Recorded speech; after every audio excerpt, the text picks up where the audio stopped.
कल की क्लास में जो हमने कॉन्सेप्ट पढ़े थे उसमें किसी को कोई क्वेश्चन है?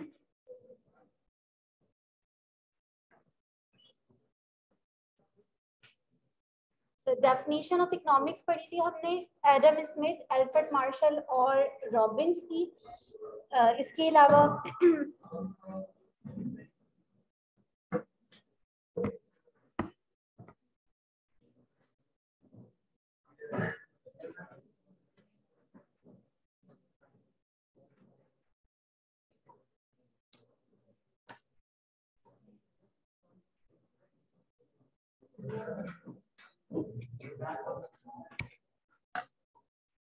चलो एक क्विकली डिवीजन कर लेते हैं। कल की क्लास में हमने सबसे पहले जो है वो इकोनॉमिक्स के वर्ड का मीनिंग देखा था कि इकोनॉमिक्स के वर्ड का मतलब क्या है। हमने ये देखा था कि इकोनॉमिक्स का जो वर्ड है वो एक ग्रीक वर्ड ओइकोनोमोस से डिराइव हुआ है, जिसका मतलब है होम मैनेजमेंट। और डेफिनेशन के आखिर तक इकोनॉमिक्स की जब हमने रॉबिन्स का डिस्कस किया था तो होम मैनेजमेंट का असल मतलब हमारे सामने आ गया था कि होम मैनेजमेंट का मतलब क्या है कि आप किस तरह अपनी लिमिटेड इनकम को जो है वो एलोकेट करके जो है वो फाइनेंस एक तरह से बजट बना रहे होते हैं और अपने घर को मैनेज कर रहे होते हैं, जो नॉर्मली हमारे पेरेंट्स जो है वो ये काम कर रहे होते हैं। इसी लेवल को इकोनॉमिक्स में अब इस होम को रिप्लेस करके हम ब्रॉडर सेंस में स्टेट लेवल पे देख रहे थे कि स्टेट में गवर्नमेंट भी यही काम कर रही होती है कि अपने लिमिटेड फंड्स को इस तरह एलोकेट करती है among different sectors of the economy कि जो इकोनॉमिक वेलफेयर है, जो लोगों का वेलफेयर है, वो जितना ज्यादा मैक्सिमाइज हो सकता है वो हो जाए। अब ये जो मैक्सिमाइजेशन का वर्ड है ना, एक एक्स्ट्रा एक बात यहाँ पे मैं ऐड करती हूँ। मैक्सिमाइजेशन का वर्ड इटसेल्फ आपको एक कंस्ट्रेंट शो कर रहा होता है। ये आपको बताते हैं कि कोई ना कोई लिमिटेशन है। जैसे एक छोटी सी एग्जांपल आपको दूं, आप एक जगह एक गली में जा रहे हैं और सामने से आपको जो है वो दिख जाए बैरियर है, तो आपसे कोई पूछे कि आप मैक्सिमम कहाँ तक जा सकते हैं तो आप बोलेंगे उस बैरियर तक जा सकता हूँ मैं, यही होगा। तो मींस के मैक्सिमम आप वहां तक जा सकते हैं, यानी आगे कोई कंस्ट्रेन है जिसकी वजह से आप उससे आगे नहीं जा सकते। तो इसी वजह से जब हम मैक्सिमाइजेशन का वर्ड यूज करते हैं तो इसका मतलब है कि आपको एक कोई ना कोई लिमिटेशन बता रहा है कि कोई ऐसी लिमिटेशन है जहां पे आपको आकर स्टॉप करना पड़ेगा, उससे आगे आप नहीं जा सकते। तो मैक्सिमाइजेशन ऑफ सोशल वेलफेयर, लोगों की वेलफेयर को मैक्सिमाइज करना, मतलब ये कि इस तरह अपने फंड्स को यूज करें कि ज्यादा से ज्यादा लोगों की वेलफेयर मैक्सिमाइज हो। और हमने कल एक एग्जांपल देखी थी जिससे अच्छे से मैं समझती हूँ कि समझ में आ गया होगा, वो लग्जरी कार्स और पब्लिक ट्रांसपोर्ट वाली एग्जांपल याद है सबको? ठीक है। अच्छा, जब हमने डेफिनेशन ऑफ इकोनॉमिक्स में जो सबसे फर्स्ट इकोनॉमिक्स हमने डिस्कस किए थे वो एडम स्मिथ थे, जिनको हम फादर या फाउंडर ऑफ इकोनॉमिक्स भी कहते हैं। ये कौन से स्कूल ऑफ थॉट से बिलोंग कर रहे थे? क्लासिकल स्कूल ऑफ थॉट से बिलोंग कर रहे थे। और इनके अकॉर्डिंग हमने इकोनॉमिक्स की डेफिनेशन देखी थी कि economics is the science of wealth. और हमने ये डिस्कस किया था कि ये बहुत नैरो डेफिनेशन थी, इस पे बहुत ज्यादा क्रिटिसाइज किया गया था कि एक ऐसा सब्जेक्ट जो है वो इंट्रोड्यूस हुआ है जो कि ग्रीड, लालच पैदा कर रहा है। और ये बहुत हद तक सही बात है, क्योंकि जब हम इकोनॉमिक्स का असल मतलब समझते हैं, इकोनॉमिक्स सेल्फ इंटरेस्ट पे चलती है। सेल्फ इंटरेस्ट क्या है? आप अपने फायदे देखें। आप जब आप अपना फायदा देख रहे होते हैं, इसका मतलब है आपने बाकी सबको क्या कर दिया? इग्नोर कर दिया। आप सिर्फ अपने फायदे को जो है वो बढ़ाने की कोशिश कर रहे हैं। आप अपने लिमिटेड रिसोर्सेज से मैक्सिमम जो है वो हासिल करने की कोशिश कर रहे हैं। तो यहाँ पे हर इंसान क्या चाहेगा? जितनी ज्यादा चीजें मुझे मिल जाएं उतना अच्छा है। ठीक है ना? तो ये बहुत हद तक सही है कि जो ट्रू मीनिंग जो इसका निकलता है वो लोगों ने सही इसको क्रिटिसाइज किया था। लेकिन बात ये आती है कि फिर एडम स्मिथ ने ऐसी डेफिनेशन क्यों दी? इसी वजह से कल मैंने वो बात ऐड कर दी कि हर इकोनॉमी का असल प्रॉब्लम, या हर इंसान से आप पूछो उसका असल प्रॉब्लम पैसे पे ही आके खत्म होता है, वेल्थ के अराउंड ही घूम रहा होता है। यानी वेल्थ, पैसा नहीं भी हो तो जितनी ज्यादा से चीजें मिलेंगी, पैसे से हम क्या करते हैं? पैसे तो नहीं खाते ना हम, पैसे से चीजें ही आती हैं। तो वेल्थ चाहे वो पैसे की टर्म में हो, चाहे वो गुड्स या सर्विसेज की टर्म में हो, वो हमें जितनी ज्यादा मिलेगी हम उतना ज्यादा हमें अच्छा फील होता है। तो इसी वजह से एडम स्मिथ का बेसिक ऑब्जेक्टिव जो है वो यही बात थी कि अगर इकोनॉमिक ग्रोथ होनी है तो आपको किस चीज पे फोकस करना होगा? प्रोडक्शन ऑफ वेल्थ पे। यानी आपको ज्यादा से ज्यादा गुड्स एंड सर्विसेज प्रोड्यूस करने होंगे, तभी आपकी इकोनॉमी ग्रो करेगी। ठीक है ना? क्योंकि जितनी ज्यादा प्रोडक्शन होगी लोगों की कंजम्पशन लेवल और लिविंग स्टैंडर्ड भी उतना ही इम्प्रूव होगा, ठीक है ना। और ये एक पैरामीटर है जो कि यूज किया जाता है इकोनॉमिक ग्रोथ के लिए, कल भी हमने ये बात बोली थी और मैक्रो में काफी डिटेल में ये बात आएगी। सेकंड डेफिनेशन जो हमने बोला था बहुत अनक्लियर सी डेफिनेशन थी अल्फ्रेड मार्शल की। इन्होंने जो मेन काम करने की कोशिश करी थी वो फोकस जो है वेल्थ से शिफ्ट करके वेलफेयर पे लेकर आए थे, क्योंकि इनके अकॉर्डिंग इकोनॉमिक्स के अंदर वेलफेयर का एक बहुत मेन रोल है। और इन्होंने वेलफेयर को किस तरह इनकॉर्पोरेट किया था ये स्टिल जो है काफी अनक्लियर रहा था। और इन्होंने ये बात बोली थी कि एक तो ये कि हम एक आम इंसान की जो रोजमर्रा जिंदगी में डिसीजन मेकिंग करता है, एक तो हम वो पढ़ते हैं इकोनॉमिक्स में। दूसरी बात इन्होंने ऐड करी कि वो किस तरह डिफरेंट चीजों को इस्तेमाल करके अपनी सेटिस्फेक्शन बढ़ा रहा होता है, अपनी वेलबींग बढ़ा रहा होता है। ये चीजें हम क्या पढ़ रहे होते हैं, इकोनॉमिक्स में पढ़ रहे होते हैं। स्टिल क्रिटिसिज्म से ये भी बच नहीं सके थे। अच्छा, चलो एक छोटा सा क्रिटिसाइज का बता देती हूँ। यहाँ पे एक वर्ड लिखा हुआ है मटेरियल रिक्विजिट्स, सबको दिख रहा है इनकी डेफिनेशन में। मटेरियल रिक्विजिट्स का क्या मतलब है? मटेरियल रिक्विजिट्स का मतलब है ऐसी चीजें जो कि टेंजिबल हो। टेंजिबल का मतलब सबको समझ में आता है ना। टेंजिबल मीन्स जिनको आप टच कर सकें, देख सकें, छू सकें, ये आपकी टेंजिबल चीजें होती है ना। इन्होंने बोला कि किस तरह लोग मटेरियलिस्टिक चीजों के थ्रू, वही मटेरियल तो मटेरियलिस्टिक बात तो आ गई ना, यानी इसमें वही उसी के अराउंड घूम रही है। यानी अगर आप गौर करें तो ये मटेरियल रिक्विजिट्स आएंगी किस तरह से, वेल्थ के थ्रू ही आएंगी ना। यानी बैकग्राउंड में वही कॉन्सेप्ट चल रहा है वेल्थ का, इन्होंने बस अपनी डेफिनेशन में फोकस शिफ्ट करने की कोशिश करी है। तो मटेरियल रिक्विजिट्स इन्होंने टेंजिबल चीजों की बात करी। तो एक क्रिटिसिज्म इन्हें इस बात पे हुआ कि खाली हम टेंजिबल चीजों से फायदा नहीं हासिल करते, हम इनटेंजिबल चीजों से भी फायदा हासिल करता है। इस वक्त मैं सर्विस दे रही हूँ ना आपको, कोई कमोडिटी तो नहीं दे रही। मैं अगर आपको नोट्स दे दूं इकोनॉमिक्स के खाली और बोलूं इससे आप पढ़ लें इकोनॉमिक्स, इससे आप इकोनॉमिक्स पढ़ लें, क्लियर कर जाएंगे? इकोनॉमिक्स का सब्जेक्ट खाली पढ़ के, खाली बुक्स पढ़ के कभी क्लियर नहीं किया जा सकता जब तक आपको कोई समझा ही नहीं उन लॉजिक्स को जो उसके पीछे लॉजिक्स हैं। तो अगर मैं खाली नोट्स दे दूं तो ये मटेरियल रिक्विजिट्स है जो मैं आपको दे रही हूँ। तो जब तक नोट्स के साथ मैं आपको गाइड नहीं करूंगी, यानी इनटेंजिबल मैं नहीं दे रही आपको, कोई सर्विसेज नहीं दे रही, तब तक आपको फायदा नहीं होगा। बिल्कुल इसी तरह आप डॉक्टर के पास जाएं और आप डॉक्टर आपको दवाइयां पकड़ा दे ना, आपको अपनी कोई कंसल्टेंसी सर्विस आप उससे नहीं ले, ना आपको ये बताइए दवाइयां कब खानी है, कितनी खानी है। तो क्या खाली उस दवाइयों से, उस मटेरियलिस्टिक चीज से फायदा हो सकता है? खाली नहीं हो सकता जब तक वो अपनी सर्विस नहीं देगा आपको। तो कहने का मकसद ये है कि चीजों के साथ सर्विसेज, गुड्स के साथ सर्विसेज भी इक्वली इंपॉर्टेंट है हमारे लिए, ठीक है। तो उन्होंने अपनी डेफिनेशन में इस बात को भी जो है वो कैप्चर नहीं किया था, जो एक वजह बना था क्रिटिसिज्म का। बहरहाल जो सबसे बेस्ट और मोस्ट एक्सेप्टेबल डेफिनेशन समझी जाती है इकोनॉमिक्स की अप टिल नाउ, वो रॉबिन्स की डेफिनेशन है।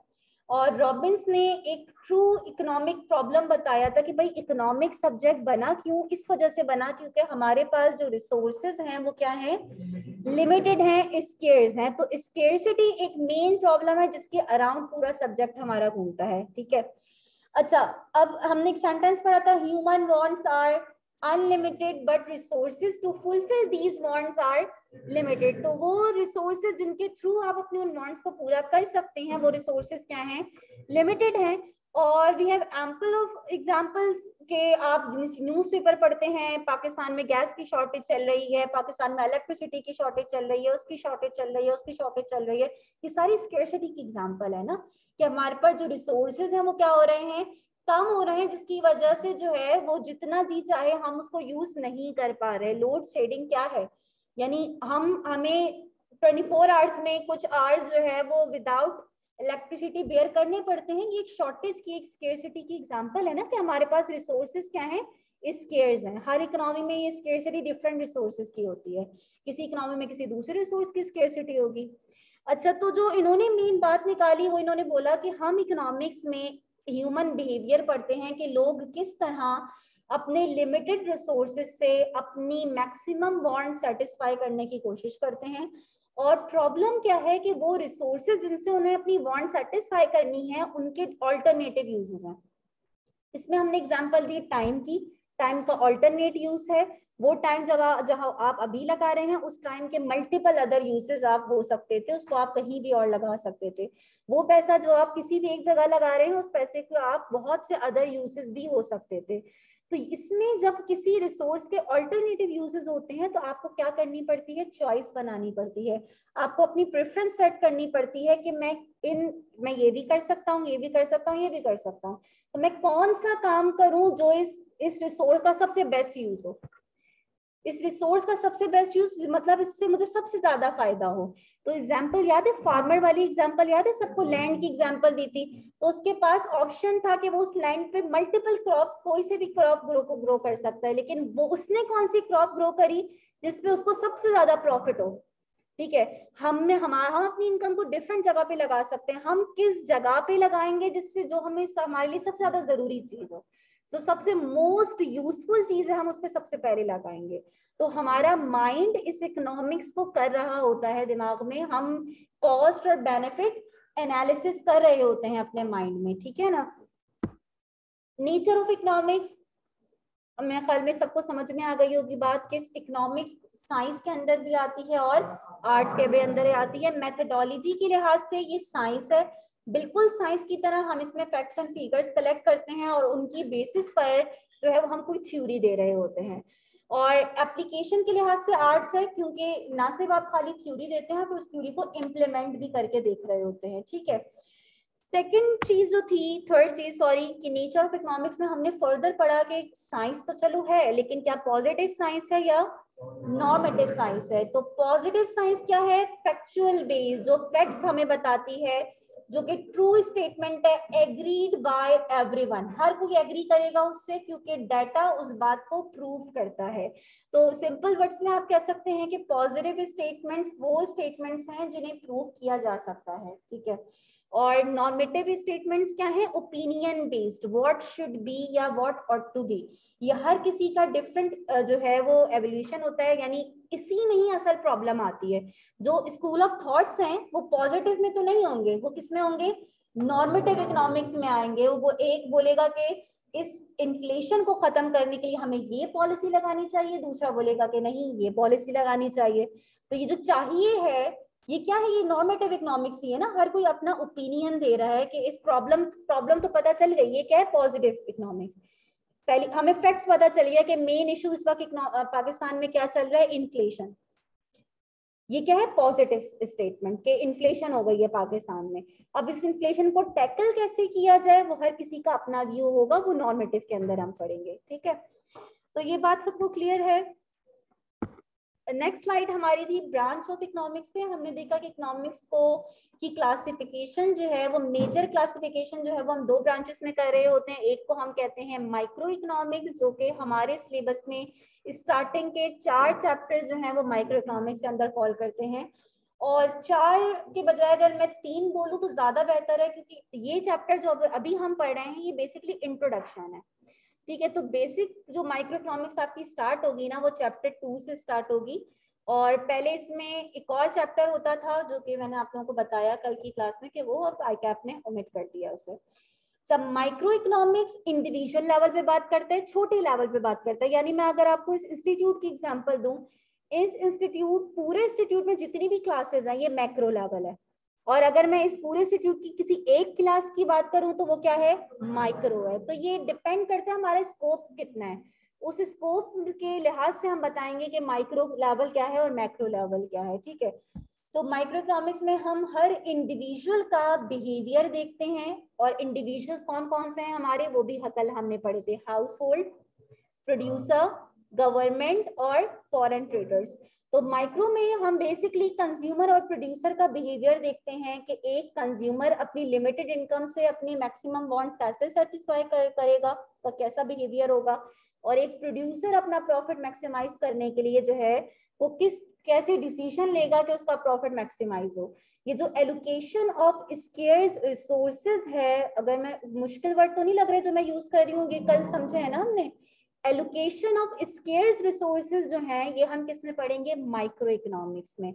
मैक्रो इकोनॉमिक्स पूरी इकोनॉमी के बारे में बात करेगी। अब वो बिहेवियर पे बात नहीं करेगी कि हम मेरा या आपका क्या बिहेवियर है, वो ये अज्यूम करेगी कि ये चीजें ऑलरेडी प्रॉपर हुई नहीं है, क्योंकि हम माइक्रो के टूल्स अब यूज करते हुए मैक्रो में बात करेंगे। तो मैक्रो बात करेगा एग्रीगेट लेवल पे पूरी इकोनॉमी के क्या इश्यूज हैं, पूरी इकोनॉमी के जो इश्यूज हैं उनको सॉल्व करने के लिए हम कौन सी पॉलिसी लगा सकते हैं। तो गवर्नमेंट पॉलिसी के हवाले से, उन प्रॉब्लम्स के हवाले से हम मैक्रो इकोनॉमिक्स में स्टडी करेंगे, ठीक है। और कल ही मैंने ये बात करी थी कि इसको हम यहीं पे स्टॉप करेंगे। फर्दर जो उसकी स्कोप है, इंपॉर्टेंस है या लिमिटेशन है, उसको बुक से रीड मत करिएगा। अभी इस लेवल पे आप सिर्फ और सिर्फ कंफ्यूज होंगे। उसमें वो बहुत सी ऐसी एडवांस वर्ड्स हैं, क्योंकि जाहिर है अभी बिल्कुल हमारी बेसिक है, दूसरी क्लास है। वो आपको जब समझ में आएगा, जब आप माइक्रो पढ़ेंगे, माइक्रो पढ़ेंगे, तब आपको उसकी स्कोप, इंपॉर्टेंस फिर समझ में आना स्टार्ट होगा। नीड वर्सेस वांट, इस स्लाइड में कोई भी किसी को कंफ्यूजन है? No confusion. एजेंट्स और participants of an economy, household का क्या फंक्शन था? कंजम्पशन करना, और दूसरा अपनी सर्विसेज प्रोवाइड करना फर्म्स को, लेबर सर्विसेज। प्रोड्यूसर या फर्म्स का क्या फंक्शन था? प्रोडक्शन करना। स्टेट का क्या फंक्शन था? अपने रूल्स और लॉज के थ्रू सोसाइटी को गवर्न करना, सोसाइटी को चलाना। फॉरेन ट्रेडर्स का क्या फंक्शन था? एक्सपोर्ट और इम्पोर्ट जो है उसका फंक्शन था, ठीक है ना। मैं ख्याल में ये लास्ट स्लाइड थी हमारी ना, यहाँ से हमारे आज की क्लास का टॉपिक स्टार्ट हो रहा है, फैक्टर्स ऑफ प्रोडक्शन। बहुत इंपॉर्टेंट कॉन्सेप्ट, कंटिन्यूसली आगे जो है वो आपका रिपीट होता रहेगा ये कॉन्सेप्ट। कल हमने फैक्टर्स ऑफ प्रोडक्शन का मतलब देखा था एक पॉइंट पर, वो याद है किसी को? क्या मतलब देखा था फैक्टर्स ऑफ प्रोडक्शन? मतलब क्या हुआ? वो फैक्टर्स जो कि प्रोडक्शन के लिए क्या हैं, इंपॉर्टेंट है। किसी भी चीज को प्रोड्यूस करने के लिए, चाहे वो टेंजिबल आइटम हो या फिर वो इनटेंजिबल आइटम हो, यानी वो गुड्स की प्रोडक्शन हो या सर्विसेज की प्रोडक्शन हो, उसके लिए आपको कुछ फैक्टर्स की जरूरत होती है, जिन फैक्टर्स के बगैर आप कोई भी चीज प्रोड्यूस नहीं कर सकते। उन फैक्टर्स को यहाँ पे कैटेगराइज किया गया है, 4 टाइप्स में उनकी क्लासिफिकेशन की गई है, और फर्दर जो है उसको सब टाइप में लेकर गए हैं, ह्यूमन फैक्टर्स और नॉन ह्यूमन फैक्टर्स में। एक सिंपल एग्जांपल से बात करते हैं, एआरटीटी की एग्जांपल ले लेते हैं। एआरटीटी सर्विस प्रोवाइडर है, ठीक है, इनटेंजिबल आइटम की यहाँ पे प्रोडक्शन हो रही है, हम कह सकते हैं। अब इस सर्विस को प्रोवाइड करने के लिए इसको, एआरटीटी को 4 फैक्टर्स की जरूरत है मेन, जिसके बगैर ये सर्विस प्रोवाइड नहीं हो सकती। पहली बात, लैंड जिसपे इसकी बिल्डिंग हो, ठीक है, जहां वो जगह जहां पे सर्विस प्रोवाइड की जाए। सेकेंड चीज, लेबर, चाहे वो आपकी टीचिंग स्टाफ हो या नॉन टीचिंग स्टाफ हो, ठीक है, लेबर की जरूरत है, उसके बगैर ये सर्विस प्रोवाइड नहीं की जा सकती। Third, capital. कैपिटल के अंदर यहाँ पे सारे फर्नीचर, इक्विपमेंट, जितनी भी आपकी चीजें हैं वो सारी की सारी कैपिटल में काउंट होंगी। इसकी प्रॉपर डेफिनेशन अभी मैं बताऊंगी। और फोर्थ चीज, एंटरप्रेन्योर, जो कि इस पूरे सिस्टम को जो है चलाएगा, ठीक है ना। और वो कौन है? तारिक थुनियो, सर तारिक थुनियो और सर अहमद रजा मीर, ठीक है। ये 2 किस में आ जाएंगे? एंटरप्रेन्योर में आ जाएंगे, जो कि ऑर्गेनाइजेशन को, इन सारे फैक्टर्स को कंबाइन करके चला रहे हैं, यानी इन्हीं की वजह से ये पूरी सर्विस प्रोवाइड की जा रही है, ठीक है। तो ये 4 फैक्टर्स हो गए, यही 4 फैक्टर्स हम यहाँ पे पढ़ रहे हैं। तो कोई भी चीज की एग्जांपल आप ले लें, उन किसी भी चीज को प्रोड्यूस करने के लिए आपको इन सारे 4 फैक्टर्स की जरूरत होती है। हम इसकी अब इकोनॉमिक मीनिंग देखने जा रहे हैं। जनरल मीनिंग तो मैंने अभी आप लोगों को समझा दी। इकोनॉमिकली हम इसको किस तरह पढ़ते हैं? ह्यूमन फैक्टर्स में इन्होंने आपको 2 फैक्टर्स दे दिए। एक लेबर, लेबर को हम कहते हैं कि ऑल ह्यूमन एफर्ट्स, इधर मेंटल और physical, done with the aim of earning income is known as labour. वो जरूरी नहीं है कि आप फिजिकली ही कोई काम कर रहे हो, आपकी मेंटल एफर्ट्स भी अगर लग रही हैं तो वो भी आप अपनी सर्विसेज ही दे रहे हैं, ठीक है। सच एज रोड ब्रेकिंग, ये फिजिकल एक एफर्ट है आपकी। माइनिंग, अगेन टीचिंग, ये मेंटल एफर्ट बोली जाएगी। और काउंसलिंग एक्सेट्रा, ठीक है। और एंटरप्रेन्योर, अभी मैंने बताया, एंटरप्रेन्योर को थोड़ी देर के लिए रोक देते हैं क्योंकि ये वो है जो कि सारे फैक्टर्स को मिला रहा है, ठीक है ना। लेकिन एंटरप्रेन्योर अभी हम इस टाइम पे क्या, कौन सा वो बंदा है वो ह्यूमन है जो कि इन सारी फैक्टर्स को कंबाइन करके कुछ प्रोड्यूस कर रहा है, ठीक है ना, यानी ये रीजन बन रहा है किसी चीज की प्रोडक्शन की। अब एंटरप्रेन्योर और लेबर में क्या फर्क है, कोई बता सकता है मुझे? बिल्कुल, जो रिस्क बेयर करेगा। लेबर जो है अगर उसको मंथली इनकम मिल रही है तो मंथ के आखिर में उसको वो इनकम मिल जाएगी, चाहे बिजनेस लॉस में क्यों ना जा रहा हो उसको इनकम मिलेगी, ठीक है ना। एंटरप्रेन्योर जो है, पहली बात ये कि उसको प्रॉफिट भी हो सकता है और लॉस भी हो सकता है, दूसरी बात ये वो रिस्क ले रहा है, ठीक है। ये सबसे मेन कैरेक्टरिस्टिक है एक बिजनेसमैन की, एक एंटरप्रेन्योर की, कि वो रिस्क लेता है, ठीक है। यानी जब ARTT बन रहा था, जब ये सोचा गया कि भाई एक CA इंस्टीट्यूट बनेगा, तो जाहिर है इसके इक्वली चांसेस थे कि ये सक्सेसफुल भी हो सकता है और ये जरूरी नहीं कि ये सक्सेसफुल हो, तो इक्वल चांसेस, तो रिस्क लिया तो फिर एक सर्विस जो है वो प्रोवाइड हुई है। अच्छा, नॉन ह्यूमन फैक्टर्स में हमारे पास कौन से दो फैक्टर्स आ जाते हैं? एक लैंड। यहाँ सबसे बड़ा डिफरेंस आता है जनरल मीनिंग में और इकोनॉमिक्स की मीनिंग में। जनरल मीनिंग में हमारे लिए लैंड का क्या मतलब है? जमीन, सरफेस ऑफ द अर्थ, ठीक है, सरफेस ऑफ द अर्थ को हम लैंड बोल रहे होते हैं। इकोनॉमिक्स में लैंड को बहुत ब्रॉडर सेंस में यूज किया जाता है। इकोनॉमिक्स में हम कहते हैं जितने भी फ्री गिफ्ट ऑफ नेचर हैं वो सारे के सारे लैंड है। यानी इसने पूरी लैंड की डेफिनेशन ही मतलब ही चेंज कर दिया। अब इस लैंड को हम जमीन नहीं बोल सकते, ये कह रहा है लैंड की डेफिनेशन में वो सारे फैक्टर्स आ जाते हैं जो कि आपके नेचुरल फैक्टर्स हैं, यानी ह्यूमन ने नहीं बनाए, ये नेचुरली आपको गिफ्ट ऑफ नेचर जो है वो मिला है, ठीक है। अब फ्री गिफ्ट ऑफ नेचर तो आप सोच सकते हैं, उसमें आपके फॉरेस्ट भी आ जाएंगे, उसमें आपके seas, rivers, oceans, minerals, metals, सबके सब गिफ्ट ऑफ नेचर है ना ये। तो ये सारे के सारे गिफ्ट ऑफ नेचर, मतलब ये इकोनॉमिक्स की टर्म है। इकोनॉमिक्स की टर्म में लैंड का मतलब जितने भी गिफ्ट ऑफ नेचर है वो उसे लैंड बोलती है इकोनॉमिक्स, ठीक है। तो यहाँ पे कुछ एग्जांपल लिखी हुई है, आप देख सकते हैं, सॉइल, मिनरल्स, फॉरेस्ट, सनलाइट, और बाकी मैंने आपको एग्जांपल दी मेटल्स वगैरह, ये सारे के सारे लैंड है, ठीक है, including surface of the earth.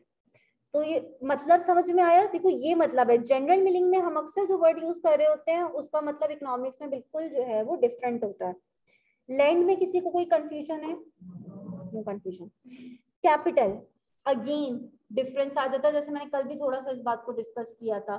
General meaning में हम मनी को क्या कह रहे होते हैं? कैपिटल कह रहे होते हैं। इकोनॉमिक्स में हम बोलते हैं कि मनी कैपिटल ही नहीं है, यानी इतना बड़ा डिफरेंस है। अगर आपके पास बकायदा MCQs में वो पूछेगा कि ये जो हमने नीचे जो ऑप्शंस हैं, बिलो ऑप्शंस में से कौन सा ऐसा ऑप्शन है जो कि आपका कैपिटल नहीं है, उसमें उसने मनी लिखा हुआ होगा। यानी ये बिल्कुल डिनाई करता है इस बात से कि मनी कैपिटल नहीं है। आप मतलब इस क्यों, इसमें कैपिटल की क्या डेफिनेशन है इसको समझना इंपॉर्टेंट है। कैपिटल कोई भी ऐसी चीज जो इंसान ने बनाई हो, यानी मैन मेड गुड होनी चाहिए, और उसकी करेक्टरिस्टिक क्या हो कि उस चीज से आप दूसरी चीजें बनाते हो। Man made goods use to produce other goods and services. आप आसानी से इस बात को समझ सकते हैं। चलो मैं छोटी सी एग्जांपल समझाती हूँ आप लोगों को। एक जमीन है, बिल्कुल कच्ची जमीन है, यानी उस पर किसी इंसान ने कोई काम नहीं किया हुआ, वो नेचुरली जैसी थी स्टार्ट से, यानी नेचुरली वो वैसी है। अब किसी ने उस पर रोड बना दिया, वो जो रोड है वो लैंड में आएगा या कैपिटल में आएगा?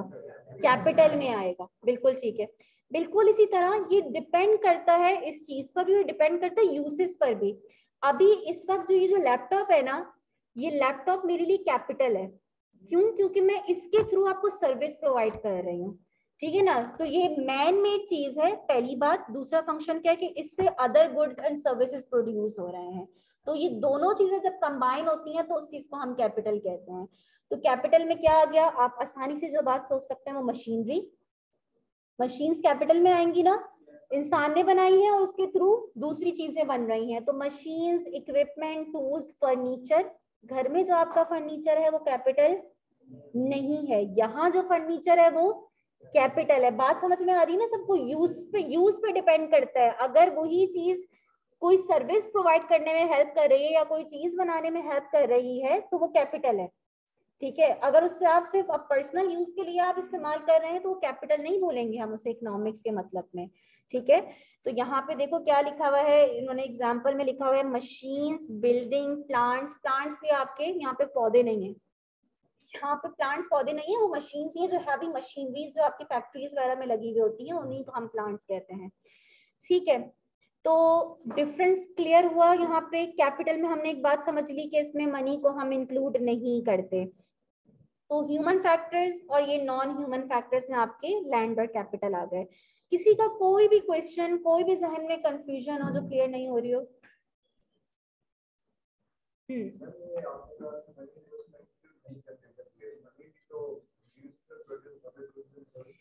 अच्छा, बिल्कुल ठीक है, अच्छा क्वेश्चन है। बिल्कुल ये कह रहे हैं कि मनी को हम कैपिटल में नहीं ले रहे, हालांकि ये मैन मेड है और इसके थ्रू आप अदर गुड्स एंड सर्विस बना रहे हैं।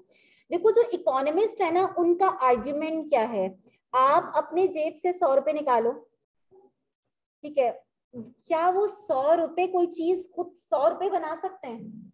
वो 100 रुपए खुद से नहीं बना सकते।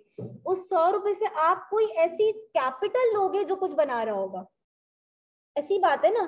तो ये कहते हैं कि मनी इटसेल्फ कुछ भी प्रोड्यूस नहीं कर सकती। आपको जगह मिल गई?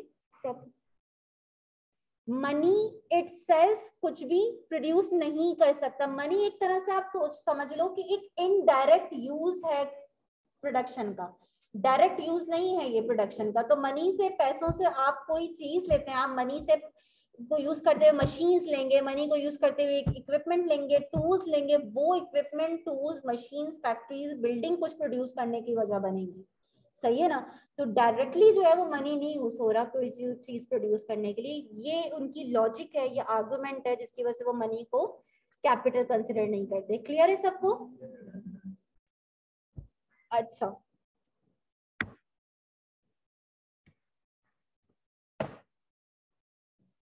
हेडिंग आती है हमारे पास उजैर रहमान। अब बिल्कुल बिल्कुल ऐसी है, बिजनेसमैन हो, एंटरप्रेन्योर बोले हम उसे, ऑर्गेनाइजेशन बोले, एक ही बात है। Sir rewards of factors of production, ये जो फैक्टर्स ऑफ प्रोडक्शन जो हम अभी पढ़ के आए हैं, इनको जो भी ओन करता होगा या जो सर्विस प्रोवाइड करता होगा, इसको बदले में कुछ ना कुछ मिलता होगा, उसको हम रिवॉर्ड कहते हैं। ठीक है, सबसे आसान क्या है, लेबर। लेबर अपनी सर्विस देते हैं तो उसके रिवॉर्ड के तौर पर उन्हें क्या मिल रही होती है, वेजेस या सैलरीज मिल रही होती हैं। ठीक है, इसी तरह हम समझ सकते हैं कि एक लैंड ओनर है, वो अपनी जमीन को किसी को देता है, रेंट आउट करता है, तो जाहिर है उसके बदले में उसको रेंट मिल रहा होता है, तो लैंड का भी रिवॉर्ड रेंट है। और फिर आ जाता है एंटरप्रेन्योर, एक बिजनेसमैन, उसका रिवॉर्ड क्या है, जो प्रॉफिट उसे हो रहा है। तो एक इंटरेस्टिंग चीज है, और मैं इस बात को पहले से ही क्लियर कर दूंगी कि जाहिर है कि कंफ्यूजन हर इकोनॉमिक्स के स्टूडेंट को होती है, कि हम कहते हैं कि कैपिटल का रिवॉर्ड क्या है, और हम कहते हैं कैपिटल का रिवॉर्ड इंटरेस्ट है। अब किसी के जहन में है कोई कंफ्यूजन कि कैपिटल का रिवॉर्ड इंटरेस्ट कैसे है? अगर ये है तो बिल्कुल ठीक कंफ्यूजन है कि कैपिटल का रिवॉर्ड इंटरेस्ट कैसे है। अक्सर मैं स्टूडेंट्स को इस पॉइंट पे एक बात ये बोलती हूँ कि कुछ इकोनॉमिक्स के जो है ना वो ग्रे एरियाज हैं, तो उनमें से एक एरिया ये भी है आपका।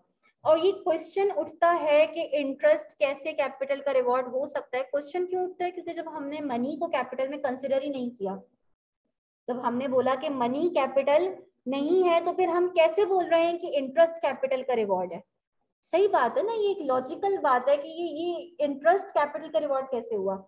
तो बिल्कुल अगर हम इसको ट्रू सेंस में देखें तो ये अक्सर कुछ इकोनॉमिस्ट इस बात को ऐसे डिफाइन करते हैं कि जैसे लैंड की जो प्राइस है वो रेंट है, बिल्कुल इसी तरह कैपिटल की जो प्राइस है वो इंटरेस्ट है। और वो कैसे ये बात आप कहते हो, आप इस बात को ऐसे समझते हो कि फॉर एग्जांपल एक बिजनेसमैन है, उसको मशीन्स की जरूरत है, मशीन्स लगानी है, मशीन इंस्टॉल करनी है अपने फैक्ट्रीज में, तो उसके लिए इनडायरेक्टली उसको पैसों की ही जरूरत है, मनी की ही जरूरत है। अब वो उस मनी के लिए बैंक के पास जाएगा, वो उनसे बोलेगा भाई हमें लोन चाहिए। मैं एक बहुत पूरी स्टोरी बता रही हूँ उसको लिंक करने के लिए। बैंक उसको क्या दे रहे हैं, पैसे दे रहे हैं, लेकिन वो पैसा जो बैंक दे रहा है वो रीजन बन रहा है कैपिटल फॉर्मेशन की। कैपिटल फॉर्मेशन वर्ड का मतलब समझ में आ रहा है, यानी उससे कैपिटल कोई बन रहा है, कैपिटल आ रहा है, तो यानी कैपिटल फॉर्म हो रहा है, कैपिटल फॉर्मेशन हो रही है। तो इनडायरेक्टली हम ये बात समझ सकते हैं कि बैंक उस कैपिटल फॉर्मेशन की वजह बन रहा है, बैंक उस कैपिटल फॉर्मेशन की वजह बन रहा है। तो ऑल्दो वो कैपिटल ओनर नहीं है, लेकिन क्योंकि वो कैपिटल फॉर्मेशन की वजह बन रहा है, तो उसको जो आप पे कर रहे हैं वो क्या पे कर रहे हैं, इंटरेस्ट पे कर रहे हैं। तो आसान वर्ड्स में हम इसको, मैं बिल्कुल क्वेश्चन लेती हूँ आपका, आसान वर्ड्स में इनडायरेक्टली आप इस बात को लिंक कर सकते हैं, लेकिन डायरेक्टली इंटरेस्ट जो है वो कैपिटल का रिवॉर्ड नहीं हो सकता इस तरह।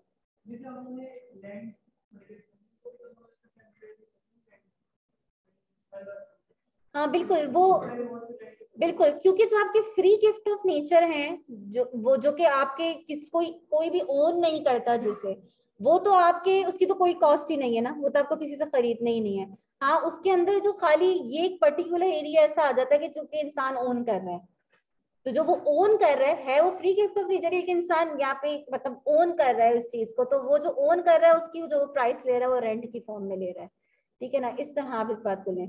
तो इंटरेस्ट वाली बात हमने समझा कि इनडायरेक्टली ही इंटरेस्ट जो है वो कैपिटल का रिवॉर्ड हो सकता है। ये बात लॉजिक समझ में आई है सबकी कि ये क्वेश्चन अराइज क्यों हुआ था, ये क्वेश्चन अराइज क्यों हुआ था, क्योंकि मनी का रिवॉर्ड इंटरेस्ट है, मनी पे ही हम इंटरेस्ट दे रहे होते हैं, हम किसी से पैसे लेते हैं तो हम उसको जो है वो इंटरेस्ट पे करते हैं, और जब हम कह रहे हैं कि मनी के अंदर कैपिटल ही नहीं आता, कैपिटल मनी कैपिटल है ही नहीं, तो फिर हम उस कैपिटल का रिवॉर्ड इंटरेस्ट क्यों दे रहे हैं, ठीक है। तो इनडायरेक्टली इस तरह हो सकता है, जो चीज जैसे होगी मैं उसको वैसे ही बताऊंगी, ठीक है। अक्सर क्या होता है कि जबरदस्ती उस बात को इंडोर्स करने के लिए जो है वो कुछ अपनी तरफ से कुछ बताई जाती है, ठीक है, कि नहीं ये इंटरेस्ट ही है और ये ऐसी होगा। मैं बात बिल्कुल, क्योंकि मुझे आपका माइंड ओपन करना है ना, कि आप प्रॉपर तरीके से सोचे, आप वो नहीं सोचे कि बस जो मिस ने बोल दिया वही बात सही है, अब वो कुछ भी बोल दें, वो गलत ही क्यों ना बोल दें, वो बात सही है। तो ऐसा माइंड बनाना है कि आप खुद मेरी मिस्टेक निकालें कि मिस ये देखें ये बात ऐसी नहीं, आप आर्ग्यू कर सकें। तो इस वजह से मैंने पहले ही आपको ये बात क्लियर कर दी कि ये बात लिखी हुई तो इसी तरह जाती है, लेकिन इसका इनडायरेक्ट सेंस बनता है, डायरेक्ट सेंस इसका नहीं बन रहा कोई भी। यहां तक मुझे बताओ कि सबको क्लियर है बात। सब मुझे बताओ, किसी ने भी बुक रीडिंग करने की कोशिश करी? Very good. जिसने अगर नहीं करी तो स्टार्ट में ही अगर आप नहीं कर रहे तो आगे कैसे करेंगे भाई। और ये बात तो बिल्कुल है ही नहीं कि आगे आपको टाइम मिल जाएगा।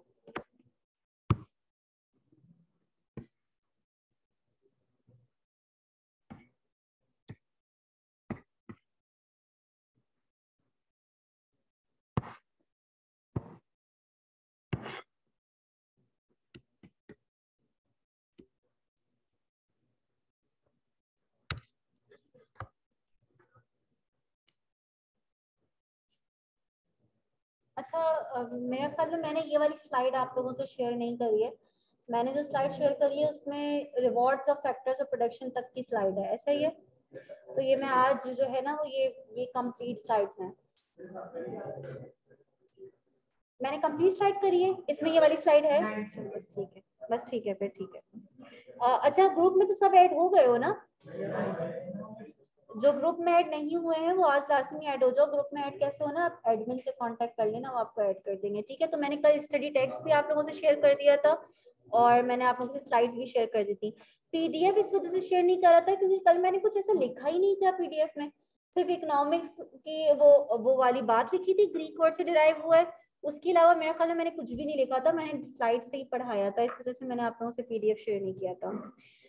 ये बहुत आपका कॉन्सेप्ट थोड़ा सा हम लॉजिकल उसमें आ गए हैं। अब लॉजिक तो अभी तक चल ही रही थी, लेकिन ये थोड़ी सी ज्यादा उसकी तरफ हम आ रहे हैं। ये आपको कोई पूरी क्लासिफिकेशन बता रहा है, types of goods on the basis of consumption. पहली बात, इकोनॉमिक्स में हम कहते हैं कि हमारे पास जो है ना गुड्स दो तरह के हैं।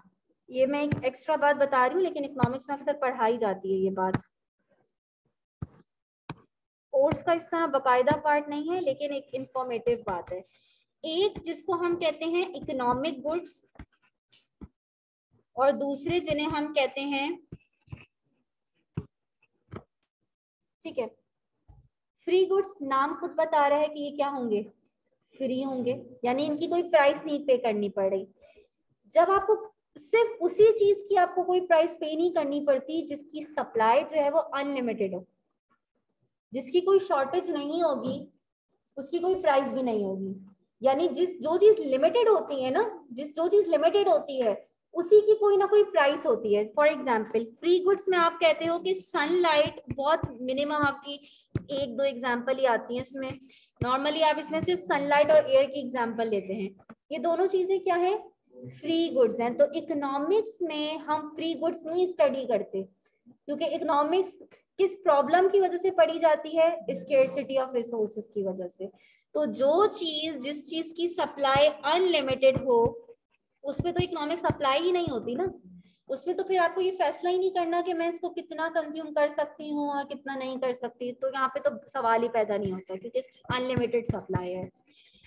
बाकी वो सारी कमोडिटीज, वो सारे गुड्स जो कि क्या हैं, लिमिटेड इन सप्लाई, जिसकी सप्लाई क्या है, लिमिटेड है, उन गुड्स को हम कहते हैं इकोनॉमिक गुड्स। और इकोनॉमिक्स के अंदर यही सारे गुड्स पढ़े जाते हैं। तो इन दोनों को हटा के तो बाकी सारे ही आपके फ्री गुड इकोनॉमिक गुड्स में ही कंसिडर किए जाएंगे। ठीक है,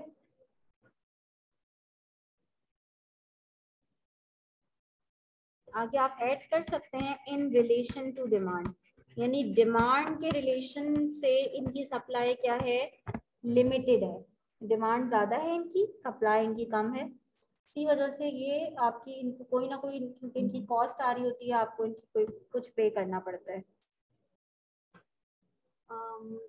सब बुक इंस्टीट्यूट से मिलेगी। अली खान बुक आपको जो है वो आईकैप के वेबसाइट से भी मिल जाएगी। ठीक है, वहां से भी आपको पीडीएफ मिल जाएगा, पीडीएफ मैंने भी शेयर कर दी है। अगर आपको हार्ड कॉपी में चाहिए तो आप खुद से भी फोटो स्टेट करवा सकते हैं और आप एआरटीडी के बुक शॉप से भी ले सकते हैं। ठीक है, बुक्स नहीं है, बीआरसी 3 की तो एक ही है। अच्छा, अब तो ये बात बताने का मकसद ये था कि जब भी हम इकोनॉमिक्स के अंदर गुड्स का देखें तो उस गुड्स में वो ये फ्री गुड्स नहीं आते, वो इकोनॉमिक गुड्स की बात कर रहा होगा क्योंकि असल प्रॉब्लम उन्हीं के साथ एसोसिएट करती है। ये कहते हैं types of goods on the basis of consumption. Consumption की बेसिस पर हम गुड्स को कुछ कैटेगरीज में डिवाइड कर रहे होते हैं, जिनमें आपको जो फर्स्ट दो टाइप्स दिख रही हैं वो इंटरलिंक करती हैं। पहले का नाम लिखा हुआ है आपके पास मैरिड गुड्स और दूसरी वाली टाइप में नाम लिखा हुआ है आपका डीमैरिड गुड्स। नाम से कुछ समझ में आ रहे हैं? मैरिड गुड्स कौन से गुड्स होंगे? अच्छे वाले, बिल्कुल ऐसी है। मैरिड गुड्स कौन से गुड्स होंगे? अच्छे गुड्स होंगे, जो आपके लिए फायदेमंद होंगे। और डीमेरिट गुड्स कौन से होते हैं? जो कि आपके लिए अच्छे नहीं है किसी भी सेंस में। ठीक है, अच्छा ये बात आपको यहाँ पे दिख भी रही है कि मेरिट गुड्स के पैराग्राफ में उन्होंने एक वर्ड लिखा हुआ है सोशली डिजायरेबल। ठीक है, यानी सोसाइटी के लिए ये अच्छे हैं, सोशली डिजायरेबल हैंगे। अच्छा, कुछ यहाँ पे टर्म्स ऐसी हैं जो कि आपको अभी इस पॉइंट पे समझ में नहीं आएंगी। उनमें से एक टर्म यहाँ पे लिखी हुई है पहली लाइन में ही कि merit goods create positive externalities. अब इन एक्सटर्नैलिटीज को समझाने के लिए जो है वो मुझे कुछ एग्जाम्पल आप लोगों को देनी पड़ेंगी। जूम आउट कर दूं? ये इतना जूम इन होगा तो ये तो अब इससे ज्यादा नहीं हो सकता।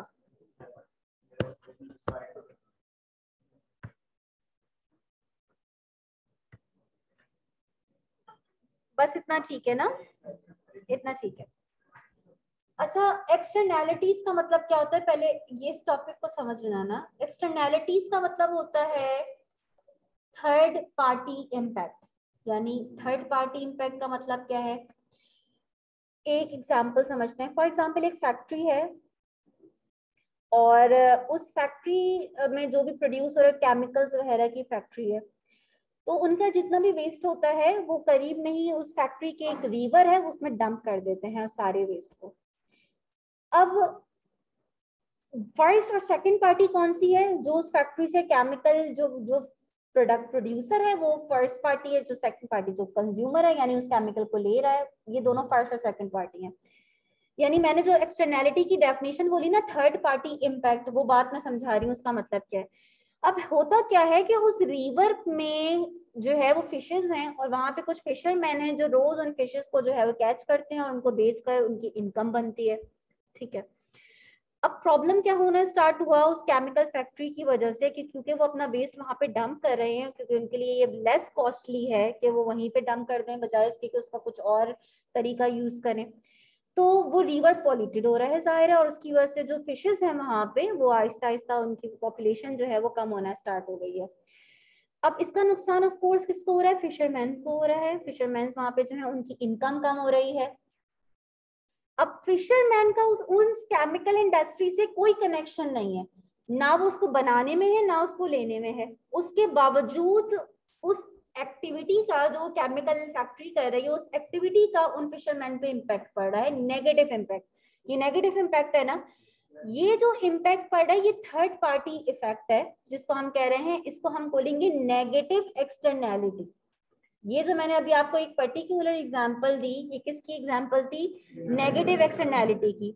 एक और एग्जांपल मेरे जहन में नेगेटिव एक्सटर्नैलिटी की आ रही है, वो है कंजम्पशन के लिहाज से सिगरेट की एग्जांपल। एक बंदा जो कि स्मोकिंग करता है, उसको अपनी हद तक तो पता है कि हाँ मेरी कॉस्ट कितनी है, उसको ये मेरी कॉस्ट जो है ये हेल्थ कॉस्ट है मेरी, और मेरी मनी के टर्म्स में भी कॉस्ट आ रही है, वो सिर्फ इसी कॉस्ट को इनकॉर्पोरेट कर रहा है। इसी वजह से कोई इसको जो अगर बोलता है तो बोलता है कि भाई ये मेरा इशू है, कि मेरे साथ जो होगा तो मेरे साथ होगा, आपको कोई इशू नहीं होना चाहिए। लेकिन प्रॉब्लम क्या है कि वो स्मोकिंग का जो जो जिसकी जो उसके साथ जो प्रॉब्लम क्रिएट हो रहा है वो सिर्फ उस तक लिमिटेड नहीं है, उसकी कॉस्ट सिर्फ उस तक नहीं आ रही, उसके आसपास जितने लोग हैं उनको भी उसकी कॉस्ट बेयर करनी पड़ रही है।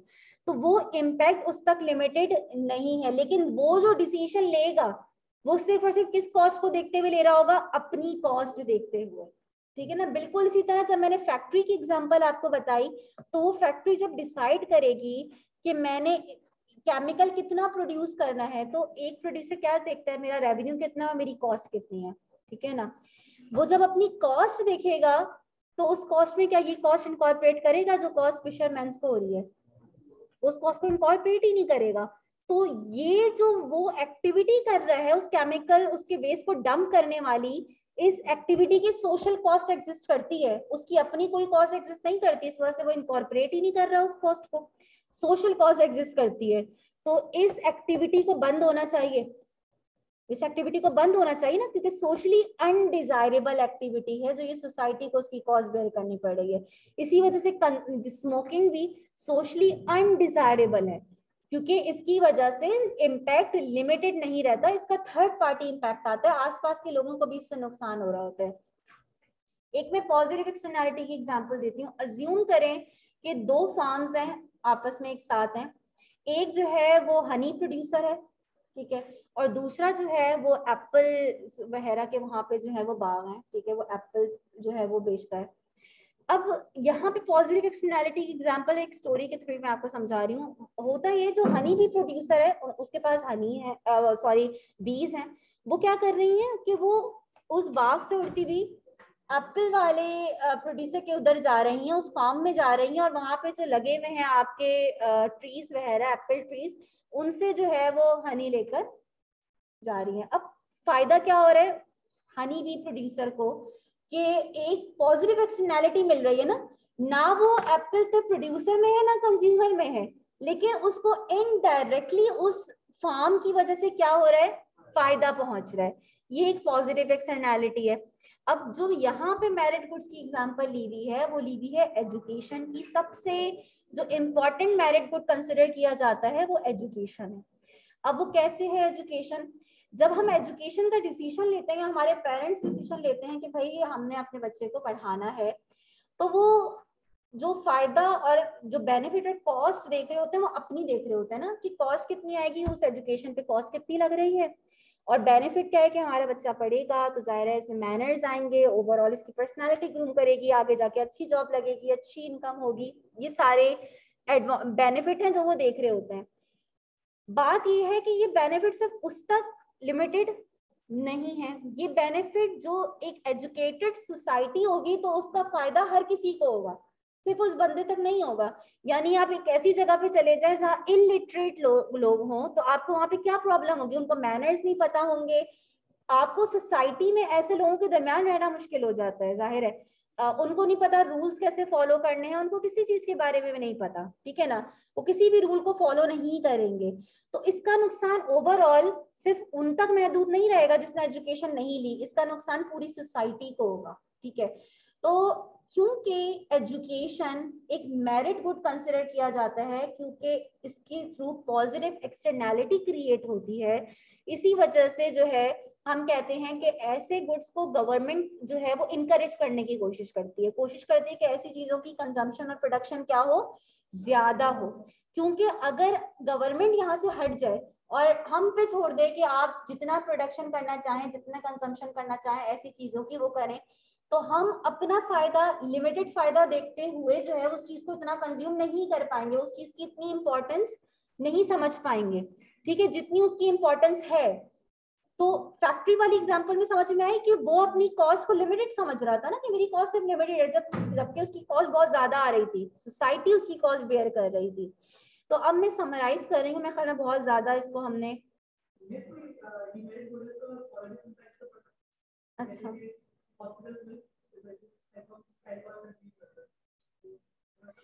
बिल्कुल बिल्कुल उसके यूज पे डिपेंड करता है, बिल्कुल उसके यूज पे। अल्कोहल अगर आप किस तरह यूज करें, अगर आप वो मेडिसिन के उस टर्म्स में बात कर रहे हैं,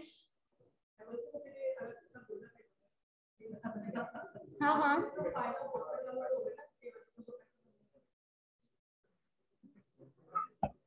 ये नहीं नहीं बिल्कुल भी हंसने की कोई बात नहीं। देखो नहीं, मैं आपकी बात बिल्कुल समझ गई, वो मनी टर्म में आप उस बात को ले रहे हो, लेकिन आप ओवरऑल बेनिफिट, आपकी बात बिल्कुल ठीक है, आपकी बात बिल्कुल गलत नहीं है, लेकिन आप फायदे और नुकसान को कंपेयर तो करो।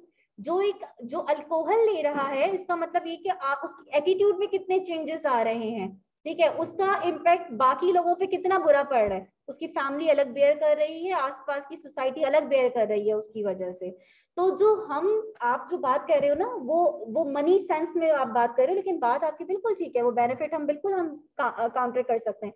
हमारा आगे से आर्गुमेंट क्या होगा कि हम कंपेयर करेंगे उस बेनिफिट और कॉस्ट को, और हम देखेंगे उसकी कॉस्ट जो है वो उसके बेनिफिट से कहीं ज्यादा है, इसी वजह से इस एक्टिविटी को कम से कम होना चाहिए, ठीक है ना। तो हम जब बात, देखो ये इतना प्रॉब्लम पता है कि ये इतना डिटेलिंग कॉन्सेप्ट है कि अगर मैं खाली एक्सटर्नैलिटी पे बात करने लग जाऊं तो मैं इसके ग्राफ बनाते बनाते 2 क्लासेस में पढ़ाऊंगी मैं एक्सटर्नैलिटी।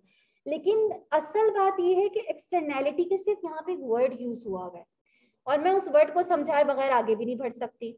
तो इस वजह से मेरी कोशिश है कि समझ भी जाए और इतना ज्यादा डिटेलिंग में भी नहीं जाए, क्योंकि इसकी डिटेलिंग जितनी ज्यादा होती रहेगी बहुत कॉम्प्लिकेशन क्रिएट होंगी, क्योंकि काफी लेंथी कॉन्सेप्ट है, ये इतना छोटा कॉन्सेप्ट नहीं है।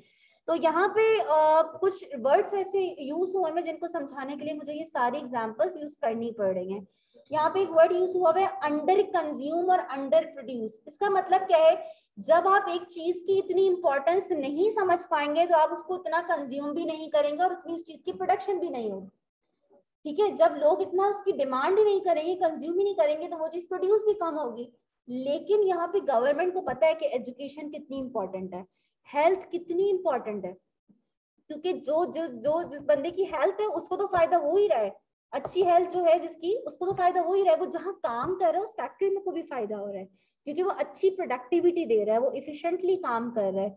तो फायदा उस तक लिमिटेड नहीं है, फायदा ओवरऑल बाकी लोगों को भी हो रहा है। तो जो चीजें पॉजिटिव एक्सटर्नैलिटी क्रिएट करती हैं और गवर्नमेंट को पता है कि अगर हम लोगों पे छोड़ दें तो वो उस चीज को उतना कंज्यूम नहीं करेंगे जितना उन्हें कंज्यूम करना चाहिए, तो गवर्नमेंट खुद से इंसेंटिव देती है उन पर। तो एजुकेशन पे क्या इंसेंटिव देती है, कोशिश करती है कि फ्री एजुकेशन प्रोवाइड की जाए, या गवर्नमेंट अपने स्कूल यूनिवर्सिटीज खोलती है जिनमें जो है वो बहुत कम फी पे जो है या फ्री जो है वो बच्चों को एजुकेशन दे रही होती है। क्यों, रीजन क्यों, उतने उसकी कॉस्ट आ रही है ना इस पे एजुकेशन प्रोवाइड करने पे, या वो सब्सिडाइज रेट पे दे रही है। आपको पता है भाई, आपकी जो गवर्नमेंट यूनिवर्सिटी है, कराची यूनिवर्सिटी की एग्जांपल ले लें, इसमें हर बच्चा जो है वो सब्सिडाइज रेट में पढ़ रहा है। अगर वो वही कोर्स किसी प्राइवेट यूनिवर्सिटी में पढ़ता है तो उसको लाखों में फी देनी पड़ेगी, और वही कोर्स वो कुछ हजारों में वहां पे जो है वो पे करके उस कोर्स को पढ़ रहा है। तो गवर्नमेंट हर बच्चे को सब्सिडाइज रेट पे वहां पे पढ़ा रही है, तो वो इतनी सब्सिडी जो दे रही है और इतनी कॉस्ट बेयर कर रही है, क्यों कर रही है कॉस्ट बेयर? क्योंकि उसे पता है कि एजुकेशन की इंपॉर्टेंस है। उसको पता है कि अगर मैं ये लोगों पे छोड़ दूंगा दूंगी तो लोग उसकी इंपॉर्टेंस उतनी नहीं समझ पाएंगे जितनी उसकी असल में इंपॉर्टेंस है। ठीक है, तो समराइज कर रहे हैं बस अब हम इसको। मेरिट गुड्स वो गुड्स जो कि पॉजिटिव एक्सटर्नैलिटी क्रिएट करते हैं और उनकी कंजम्पशन और प्रोडक्शन को इनकरेज करने के लिए जो है वो गवर्नमेंट डिफरेंट अपनी मैकेनिज्म के थ्रू इनकरेज कर रही होती है। यहाँ पे वो बात लिखी हुई नहीं है लेकिन ये एग्जिस्ट करती है। डीमेरिट गुड्स कौन से गुड्स होते हैं, उनकी तो मैंने बहुत सारी एग्जांपल आपको बता दी, जो कि नेगेटिव एक्सटर्नैलिटी क्रिएट कर रहे होते हैं, जो कि सोशली अनडिजायरेबल होते हैं। ठीक है, और इनको गवर्नमेंट क्या कोशिश करेगी? डिस्करेज करने की कोशिश करेगी। ठीक है, तो गवर्नमेंट नॉर्मली ऐसी चीजों पे जो है उनको डिस्करेज करने के लिए उन पर टैक्सेस लगा देती है, हाई टैक्सेस लगा देती है, ताकि उनके प्रोडक्शन और कंजम्पशन को डिस्करेज किया जा सके। होपफुली कि ये कॉन्सेप्ट क्लियर हो गया होगा आप लोगों को बहुत हद तक। ठीक है ना?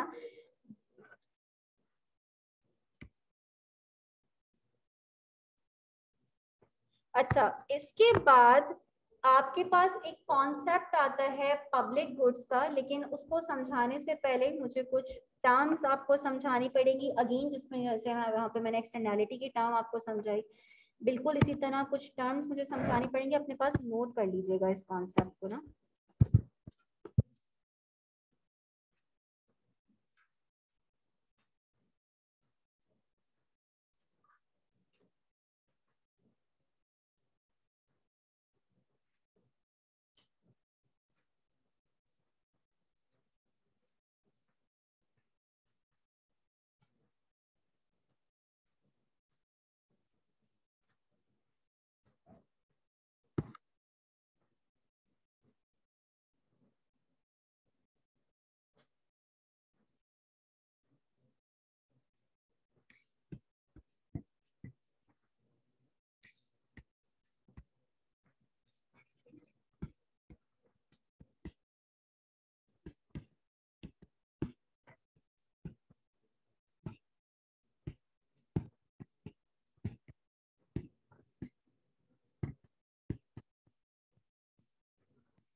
हसान, हसान ये मैं बुक से ही पढ़ा रही हूँ।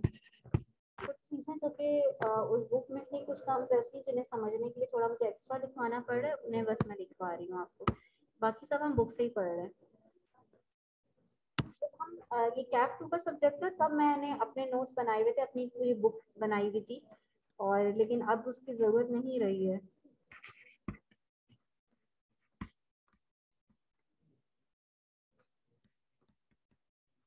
हमने यहाँ पे क्या लिखा है कि हमने गुड्स को क्लासिफाई करा है उनकी दो एट्रीब्यूट्स के हवाले से, वेदर दे आर एक्सक्लूडेबल और whether they are rival in consumption. अब मैं समझाऊंगी कि कोई कमोडिटी अगर एक्सक्लूडेबल है तो उसका क्या मतलब है, नॉन एक्सक्लूडेबल है तो क्या मतलब है, इसी तरह राइवल है तो उसका क्या मतलब है, नॉन राइवल है तो क्या मतलब है। तो ये समझना, ये समझे बगैर इसके बाद की जो तीन टाइप्स हैं वो आप नहीं समझ सकते।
जूम इन,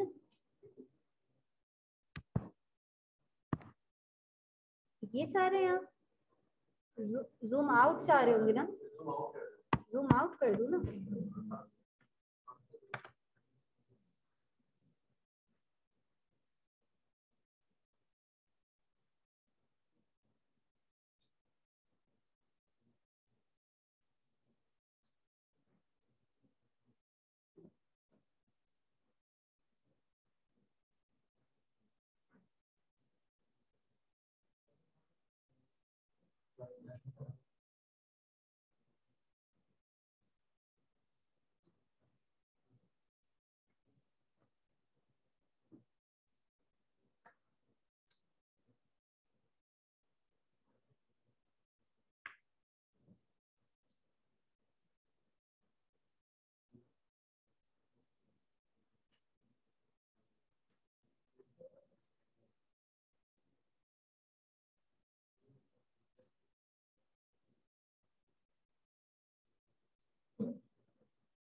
आप थोड़ा सा बस वेट कर लो, यहाँ पे स्टूडेंट्स इसको नोट कर रहे हैं ना, उसके बाद मैं आपको दिखा देती हूँ। अगर आप ग्रुप में ऐड हैं तो ग्रुप में मैंने शेयर करी हुई है ये स्लाइड्स ना, तो आप या तो वहां से देख लो या थोड़ा सा वेट कर लो। नहीं, ये स्लाइड्स में नहीं है, उन्हें लास्ट स्लाइड देखनी थी, ये लिखना है, वरना फिर मैं आपसे क्यों लिखवाती, ये स्लाइड में होता तो। मैं इसका पीडीएफ भी वैसे आप लोगों से शेयर कर लूंगी। आप सबने लिख लिया है?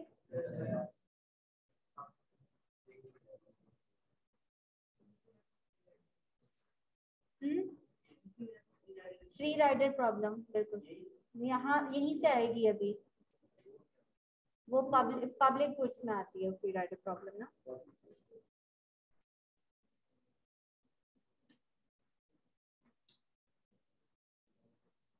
वैसे यहाँ पे कोई ए लेवल मतलब उसका स्टूडेंट है कोई जो ओ ए लेवल करके आया हुआ है? इकोनॉमिक्स पढ़ी है आपने? उसमें इकोनॉमिक्स नहीं पढ़ी है आपने? आपने पढ़ी है तो आप तो बेसिक तो बनी हुई होगी आपकी, ये आता है ना? ठीक है। अच्छा, ये लिख लिया सबने, नोट कर लिया है? अच्छा, थोड़ा सा जरा इस पे बात कर लेते हैं। यहाँ पे आपके पास लिखा हुआ है कि गुड्स को हम क्लासिफाई कर सकते हैं अकॉर्डिंग टू टू एट्रीब्यूट्स।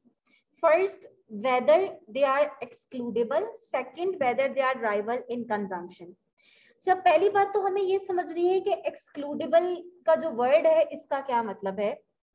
यहाँ पे आपके पास लिखा हुआ है कि a good is excludable if the supplier of the good can prevent people who do not पे फॉर कंज्यूमिंग इट।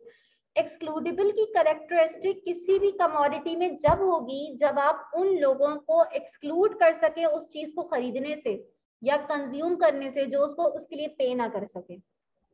और हम तो इस बात को आराम से लिंक कर सकते हैं, यानी आप शायद हो सकता है ये सोच रहे हो कि ऐसी कौन सी चीज है जो कि अगर हम पे ना करें तो तब भी कोई हमें एक्सक्लूड ना कर सके उसको कंजम्पशन करने से। यानी नॉर्मली तो हम जो भी चीज खरीदने जाते हैं उसके लिए, अगर मैं जाकर मोबाइल शॉप पे खड़ी हो जाऊं और बोलूं मुझे मोबाइल दे दो, पे नहीं करूंगी मैं इसके लिए लेकिन मुझे मोबाइल दे दो, तो क्या वो मुझे मोबाइल देगा? नहीं देगा। यानी वो मुझे आसानी से एक्सक्लूड कर सकता है ना उस चीज को कंज्यूम करने से। यानी जब तक मैं पे नहीं करूंगी मैं उस चीज को कंज्यूम करने नहीं कर सकती उस चीज को कंज्यूम, ठीक है। यानी उस मोबाइल फोन में कौन सी कैरेक्टरिस्टिक मिल रही है हमें? एक्सक्लूडिबिलिटी की। तो नॉन एक्सक्लूडेबल का क्या मतलब होगा? नॉन एक्सक्लूडेबल का मतलब क्या है कि when the supplier can not prevent consumption by people who do not पे फॉर इट, यानी इवन जो लोग कंज्यूम नहीं कर रहे हैं उस सर्विस के लिए या उस कमोडिटी के लिए, तब भी आप उन्हें एक्सक्लूड नहीं कर पाए। यानी बिल्कुल, अभी एग्जाम्पल तो हम बहुत सारी एग्जाम्पल लेंगे, अभी खाली आपने इसका मतलब ऐसे समझ लेना है, फिर तो मैं अभी एग्जाम्पल के साथ बताऊंगी। ऐसी चीज, एक नॉन एक्सक्लूडेबल का मतलब हमें वैसे तो समझ में आ गया ना, इसका क्या मतलब है कि अगर आप पे नहीं भी कर रहे तब भी आप उस चीज को कंज्यूम कर सकते हैं। अच्छा, मैं अभी इन वर्ड्स के सिर्फ मतलब बता रही हूँ, एग्जाम्पल अभी थोड़ी देर में दूंगी जब मैं public goods private goods headings में आऊंगी, ठीक है। अब फिर ये कह रहे हैं राइवल इन कंजम्पशन के वर्ड का क्या मतलब है? A good is rival in consumption if the same unit of good cannot be consumed by more than one person at the same time. Again mobile की एग्जांपल ही use कर लेते हैं। मैं गई और मैंने उसको पैसे दिए और उसने मुझे मोबाइल दे दिया, ठीक है। वो मोबाइल जो मेरे हाथ में जो मैंने खरीदा है, वो यूनिट कोई दूसरा अब नहीं कंज्यूम कर सकता उसे। तो वो सेम यूनिट जो मैंने खरीद लिया है उसका बेनिफिट अब सिर्फ और सिर्फ मुझ तक लिमिटेड हो गया है। अब उसका बेनिफिट किसी दूसरे इंडिविजुअल को नहीं मिल सकता। तो इसका अपोजिट भी समझ में आ रहा है हमें। इसका अपोजिट क्या होना चाहिए? ऐसी चीज जिसका benefit at the same time एक से ज्यादा लोगों को मिल रहा हो, यानी जिसकी ज्वाइंट कंजम्पशन हो रही हो। ठीक है, बताती हूँ मैं, जिसकी ज्वाइंट कंजम्पशन हो रही हो वो नॉन राइवल इन कंजम्पशन हो गया ना। फिर अब हम आते हैं एग्जाम्पल पे। तो यहाँ पे हमने स्लाइड्स में देखा कि सबसे जो फर्स्ट थी आपकी हेडिंग, जिसके लिए मैंने इतनी सब यहाँ पे आपको समझाया, वो है पब्लिक गुड्स। ये आपसे लिख रहे हैं कि public goods are readily available to all the people in the society. These goods enjoy the characteristic of non-rivalry and non-excludability. चलो एग्जाम्पल लेते हैं, ठीक है। एग्जाम्पल ये है, पब्लिक गुड्स यानी वो सारी कमोडिटीज ये वही होती हैं जो गवर्नमेंट प्रोवाइड कर रही होती है। उसकी भी रीजन है, जो आपकी बात को मैं अभी समझा दूंगी फ्री राइडर की प्रॉब्लम को। होता ये है कि अज्यूम करते हैं कि डिफेंस सर्विस किसी प्राइवेट सेक्टर में से किसी को प्रोवाइड करनी है, डिफेंस सर्विस प्रोवाइड करनी है। अब चलो प्रॉब्लम पे बात में आते हैं, पहले खाली डिफेंस सर्विस समझ लें। डिफेंस सर्विस जो है ये गवर्नमेंट प्रोवाइड कर रही है हमें। ये जो सेंस ऑफ सिक्योरिटी है, ये एक साथ इस मुल्क में रहने वाले सबको एक साथ मिल रहा है ना, यानी सब इस सेंस ऑफ सिक्योरिटी को फील कर रहे हैं कि भाई हमारी फौज है, बॉर्डर्स पे खड़ी हुई है, हमें प्रोटेक्ट कर रही है। ये डिफेंस सर्विस सबको एक साथ मिल रही है, ठीक है। पहली बात जिसकी वजह से हम नॉन राइवलरी कह रहे हैं। दूसरी बात, अगर कोई इसके लिए पे नहीं भी करे, वो अभी मैं दूसरी एग्जांपल से बात को समझाऊंगी, तब भी आप इसको कैसे एक्सक्लूड करेंगे? मुल्क से बाहर निकाल देंगे। यही पॉसिबल है, बहुत ही एक्सट्रीम केस कि आप उसको मुल्क से ही बाहर निकाल दें, तब भी एक्सक्लूजन पॉसिबल है ना। अदरवाइज आप कैसे एक्सक्लूड करेंगे? क्योंकि जो चीज जॉइंटली कंज्यूम होती है उसमें किसी एक को एक्सक्लूड करना मुश्किल हो जाता है। एक दूसरी एग्जांपल से इस बात को समझते हैं। स्ट्रीट लाइट एक जगह लगी हुई है, ठीक है। अब पहली बात, नॉन राइवलरी की एग्जांपल दे रही हूँ। मैं स्ट्रीट लाइट के नीचे खड़ी हूँ, मैं किसी दूसरे को नहीं आने दे रही, बोल रही हूँ अगर आप आ जाएंगे तो मेरा बेनिफिट कम हो जाएगा, मुझे कम स्ट्रीट लाइट मिलेगी आपकी वजह से। तो ये बात ऐसे पॉसिबल है? नहीं पॉसिबल। जितने लोग खड़े हो जाएं, किसी एक का बेनिफिट किसी दूसरे की वजह से कम नहीं होगा, यानी जॉइंट कंजम्पशन हो रही है। नॉन राइवलरी वाली बात। मोबाइल फोन की एग्जांपल में क्या था कि वो बेनिफिट से मुझ तक लिमिटेड है और उसका बेनिफिट मेरे अलावा कोई दूसरा नहीं ले पा रहा। लेकिन स्ट्रीट लाइट पे हमने देखा कि एक साथ जो है वो एक से ज्यादा लोग उसका बेनिफिट ले सकते हैं और किसी एक का बेनिफिट दूसरे की वजह से कम नहीं हो रहा। दूसरा, मैं एक्सक्लूड भी नहीं कर सकती किसी को कि आप यहाँ से चले जाएं, आपने पे नहीं किया ना तो आप स्ट्रीट लाइट के बेनिफिट आपको नहीं मिलेगा। कुछ चीजों की सर्विस उसका फायदा लेने से आप एक्सक्लूजन नहीं कर सकते लोगों को। एक इन्होंने यहाँ पे एक बात करी, मैं उस पर आती हूँ, उसके बाद आपका क्वेश्चन लेती हूँ। इन्होंने एक वर्ड यूज करा, आपने सुना फ्री राइडर प्रॉब्लम। जब किसी गुड्स में, किसी कमोडिटी में ये दोनों कैरेक्टरिस्टिक कंबाइन हो जाती हैं, वहां एक प्रॉब्लम क्रिएट होती है जिसे हम कहते हैं फ्री राइडर प्रॉब्लम। एक्स्ट्रा बात है, चलो इन्होंने डिस्कस कर लिया तो कर लेता है। अज्यूम करते हैं कि ये service, defence service government provide नहीं कर रही।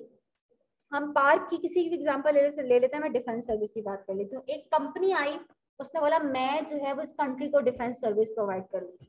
बिल्कुल ऐसी जैसे एक प्राइवेट प्रोड्यूसर कोई भी चीज बनाता है, बिल्कुल इसी तरह उस कंपनी ने बोला कि मैं डिफेंस सर्विस प्रोवाइड करूंगी इस कंट्री को। ठीक है, उसके लिए जाहिर है उसको आप कोई प्राइस रखनी है, जाहिर है वो खुद से तो बेयर नहीं करेगी उस कॉस्ट को। अब वो हर बंदे इंडिविजुअल के पास आ रही है और उससे बोल रही है कि मैं इस कंट्री को डिफेंस सर्विस प्रोवाइड करना चाह रही हूँ और उसके लिए मुझे आपसे इतनी प्राइस चाहिए ताकि मैं उस कॉस्ट को बेयर कर सकूं। अब वो बंदा, हर बंदा क्या बात सोचेगा, हर बंदा ये सोचेगा कि अगर मैं पे नहीं भी करता तब भी सर्विस तो प्रोवाइड करनी होगी, क्योंकि इसेंशियल चीज है, डिफेंस सर्विस तो प्रोवाइड होनी होगी। मैं पे नहीं भी करता तब भी डिफेंस सर्विस तो प्रोवाइड होगी, तो मुझे तो बेनिफिट मिल जाना है। तो वो आगे से क्या आर्ग्यू करेगा, क्या एक्सक्यूज करेगा कि आप पहले सबसे ले ले, मेरा तो एक बहुत स्मॉल एक अमाउंट है ना, आप बाकी सबसे ले ले फिर मैं पे कर दूंगा। उसका ये आर्ग्यू होगा, क्योंकि उसके दिल में क्या बात होगी, दिमाग में क्या बात होगी कि सर्विस तो प्रोवाइड हो जानी है, क्योंकि खाली मेरे पे करने से क्या फायदा हो जाना है, बाकी सब तो पे करेंगे, सर्विस प्रोवाइड हो जाएगी। और जब सर्विस प्रोवाइड हो जाएगी तो मुझे एक्सक्लूड करना पॉसिबल नहीं होगा। ठीक है ना, तो इस वजह से वो फ्री राइडर प्रॉब्लम लेने की कोशिश करेगा। तो ये वो चीजें हैं जिन चीजों को एक प्राइवेट इन्वेस्टर नहीं प्रोवाइड कर सकता, एक प्राइवेट प्रोड्यूसर प्रोवाइड ही नहीं कर सकता, क्योंकि इन चीजों के लिए कोई पे करने के लिए तैयार नहीं होता। इन चीजों के लिए कोई भी पे करने को तैयार ही नहीं होगा कि इसकी कॉस्ट बेयर करे। ऐसी चीजों को कौन प्रोवाइड करता है, फिर गवर्नमेंट प्रोवाइड करती है। और गवर्नमेंट फिर फोर्सफुली आप कह सकते हैं आपको आपसे टैक्सेस के थ्रू इनकी प्राइस कवर कर रही होती है। ठीक है ना, तो जितनी भी एग्जांपल, जैसे यहाँ पे कौन कौन सी एग्जांपल लिखी हुई हैं, national defence system, highway network, measures taken to enhance public health, parks वगैरह की भी एग्जांपल आप यहाँ से ले सकते हैं, लेकिन पार्क्स अक्सर प्राइवेट भी होते हैं। तो कुछ स्ट्रीट लाइट्स हो गई आपकी, ये सारी वो एग्जांपल है जो कि एक प्राइवेट प्रोड्यूसर को कोई इंसेंटिव ही नहीं है इन चीजों को प्रोवाइड करने में, क्योंकि कोई इनके लिए पे करने के तैयार नहीं होता। ठीक है, अब सिर्फ हेडिंग चेंज हो रही है, अंदर की बात उन्हीं कैरेक्टरिस्टिक को हम ले रहे हैं। अब प्राइवेट गुड्स कौन से गुड्स हैं जिनमें कौन सी कैरेक्टरिस्टिक मिलेगी हमें, एक्सक्लूडिबिलिटी की और राइवलरी की। क्योंकि अभी मैंने आपको मोबाइल फोन की एग्जांपल दी, किसी भी प्राइवेट गुड की एग्जांपल ले लें, आप आइसक्रीम लेने खरीदने जाए, आप कुछ भी खरीदने जाए जो एक प्राइवेट गुड्स हैं, यानी जो कि गवर्नमेंट प्रोवाइड नहीं कर रही, तो वो सारे गुड्स ऐसे हैं जिनमें अगर आप पे नहीं करेंगे तो आपको इजिली एक्सक्लूड किया जा सकता है। ठीक है, और जो यूनिट आप कंज्यूम करेंगे उसका बेनिफिट सिर्फ और सिर्फ आप तक ही लिमिटेड रहेगा। ठीक है ना, तो इसमें प्राइवेट गुड्स में कौन से दो कैरेक्टरिस्टिक मिलकर, एक्सक्लूडिबिलिटी और राइवलरी का। पब्लिक गुड्स में नॉन एक्सक्लूडिबिलिटी और नॉन राइवल इन कंजम्पशन है। वो बात सबको समझ में आ रही है ये? ठीक है, ये मैं क्लब कोड समझा के ना थोड़ा सा ब्रेक दे दूंगी तुम लोगों को, ताकि अगर चाहिए ब्रेक या मैं ऐसी दे रही हूँ। अच्छा, मैं समझ सकती हूँ इकोनॉमिक्स को इतना या किसी भी थ्योरी के सब्जेक्ट को इतना कंटिन्यूअस पढ़ना थोड़ा मुश्किल हो जाता है, माइंड की भी एक वो होती है ना, कैपेसिटी होती है। अच्छा, क्लब गुड्स समझ लो, उसके बाद छोटा सा ब्रेक ले लेंगे। क्लब गुड्स किसे कहते हैं, अब हम इसको पढ़ते हैं, रीड करते हैं। Club goods have the characteristics of excludability, यानी इनकी कोई ना कोई प्राइस होगी, जो पे नहीं करेगा उसको एक्सक्लूड कर दिया जाएगा। But are non rival till a point where congestion takes place. अब इसका क्या मतलब है, सबसे अच्छी एग्जांपल आप ले सकते हो वाईफाई की। वाईफाई हमारे घर में लगा हुआ होता है ना। अब इससे क्या होता है, कोई हमारे घर मेहमान आया, ठीक है, अब पहली बात तो एक्सक्लूडिबिलिटी की बात समझ लेते हैं कि जब आप पे करेंगे उसको, उसके लिए इंटरनेट के लिए, तभी आपको वो सर्विस मिलेगी वाईफाई की, यानी एक्सक्लूडिबिलिटी वाली कैरेक्टरिस्टिक है। जिसने पे नहीं किया उसको एक्सक्लूड कर दिया जाएगा उस सर्विस को लेने से। दूसरी बात आती है, वो एक बात कह रहा है कि इसकी कंजम्पशन नॉन राइवल है, लेकिन एक पॉइंट तक, जब तक कंजेशन नहीं होगी तब तक इसकी कंजम्पशन नॉन राइवल है, इसके बाद राइवल हो जाएगी। अब इसका क्या मतलब है, इसका मतलब ये कि आपके घर कोई मेहमान आया, वो भी आपसे पूछते हैं कि यार वाईफाई का पासवर्ड बता दो, तो आप उन्हें भी बता रहे होते हैं, तो एक साथ बहुत सारी मोबाइल्स में वाईफाई चल रहा होता है आपका, यानी ज्वाइंट कंजम्पशन हो रही होती है ना उस सर्विस की, लेकिन उसकी एक लिमिट होती है। अगर घर में 20-30 लोग आ जाओ, सारे के सारे वाईफाई ले लें पासवर्ड और सारे के सारे नेट यूज करने लग जाएं, फिर क्या होता है, स्लो होना स्टार्ट हो जाता है, नेट नहीं चल रहा। अब क्या होता है, एक बंदा दूसरे को बोल रहा था यार नेट बंद करो मेरा नहीं चल रहा, ऐसी होता है ना, तो अपना नेट बंद कर दो मेरा नेट नहीं चल रहा। अब कंजेशन होना स्टार्ट हो गई है, यानी अब एक ऐसी उसने एक लिमिट क्रॉस कर दी है जिसकी वजह से एक बंदे का बेनिफिट दूसरे की वजह से क्या हो रहा है, कम हो रहा है। इस पॉइंट पे इसकी कंजम्पशन क्या हो गई है, राइवल इन कंजम्पशन हो गई है। राइवल इन कंजम्पशन की क्या डेफिनेशन थी, राइवल इन कंजम्पशन की हमने डेफिनेशन देखी थी, if the same units of the good can not be consume by more than 1%। अब एक पॉइंट तक तो नॉन राइवल है, लेकिन उस कंजेशन के बाद क्या प्रॉब्लम होना स्टार्ट हो गई है कि अब हर कोई चाह रहा है कि यार कुछ लोग बंद करें इस वाईफाई को, इस नेट को बंद करें, तो हमारी जो बेनिफिट है वो जो है वो सही हमें मिलना स्टार्ट हो, ठीक है ना। तो दूसरी एग्जांपल इसकी क्या ले सकते हैं, आप सिनेमा हॉल जाते हैं, एक्सक्लूडिबिलिटी पॉसिबल है प्राइसेस की, आप सिनेमा में बैठे हुए हैं, उसकी एक लिमिट है ना कि आप कितने लोग वहां पे बैठ सकते हैं, उन्होंने एक्स्ट्रा लोगों को भर लिया सिनेमा में। अब क्या हो रहा है, अब एक पॉइंट तक तो आपकी नॉन रेवलेंट कंजम्पशन है, यानी आप सब मूवी देख रहे हैं ना, सबको कोई मसला नहीं हो रहा किसी से, सबको सेम बेनिफिट मिल रहा है, सेम वो मिल रही है। लेकिन एक पॉइंट पर अगर आप बहुत ज्यादा लोगों को भर दें, अब क्या होगा, शोर होना स्टार्ट हो जाएगा एक्स्ट्रा, या किसी को दिख नहीं रहा सही से, स्क्रीन नहीं दिख रही है, डिफरेंट प्रॉब्लम्स स्टार्ट हो जाएंगे लोगों को ना। तो सिनेमा हॉल हो गए, आपके स्विमिंग पूल्स हो गए, ठीक है, आपके वाईफाई की एग्जांपल हो गई, डिफरेंट क्लब्स की आप एग्जांपल, जैसे यहाँ पे गोल्फ क्लब्स वगैरह लिखे हुए हैं, ये सारी किसकी एग्जांपल है, क्लब गुड्स की एग्जांपल है। इन सब की प्राइस पे करनी होती है, जो प्राइस पे नहीं करेगा उसको एक्सक्लूड कर दिया जाएगा, इसकी वजह से एक्सक्लूडिबिलिटी की कैरेक्टरिस्टिक है। और एक पॉइंट तक इनकी जॉइंट कंजम्पशन हो रही होती है, यानी ये नॉन रेवलेंट कंजम्पशन होता है, लेकिन जब से कंजस्शन होना स्टार्ट हो जाती है तो इनकी रेवलेंट कंजम्पशन हो जाती है, ठीक है। अब एक का बेनिफिट दूसरे की वजह से कम होना स्टार्ट हो जाता है, ठीक है ना। ये आपके थे types of goods on the basis of consumption, ठीक है।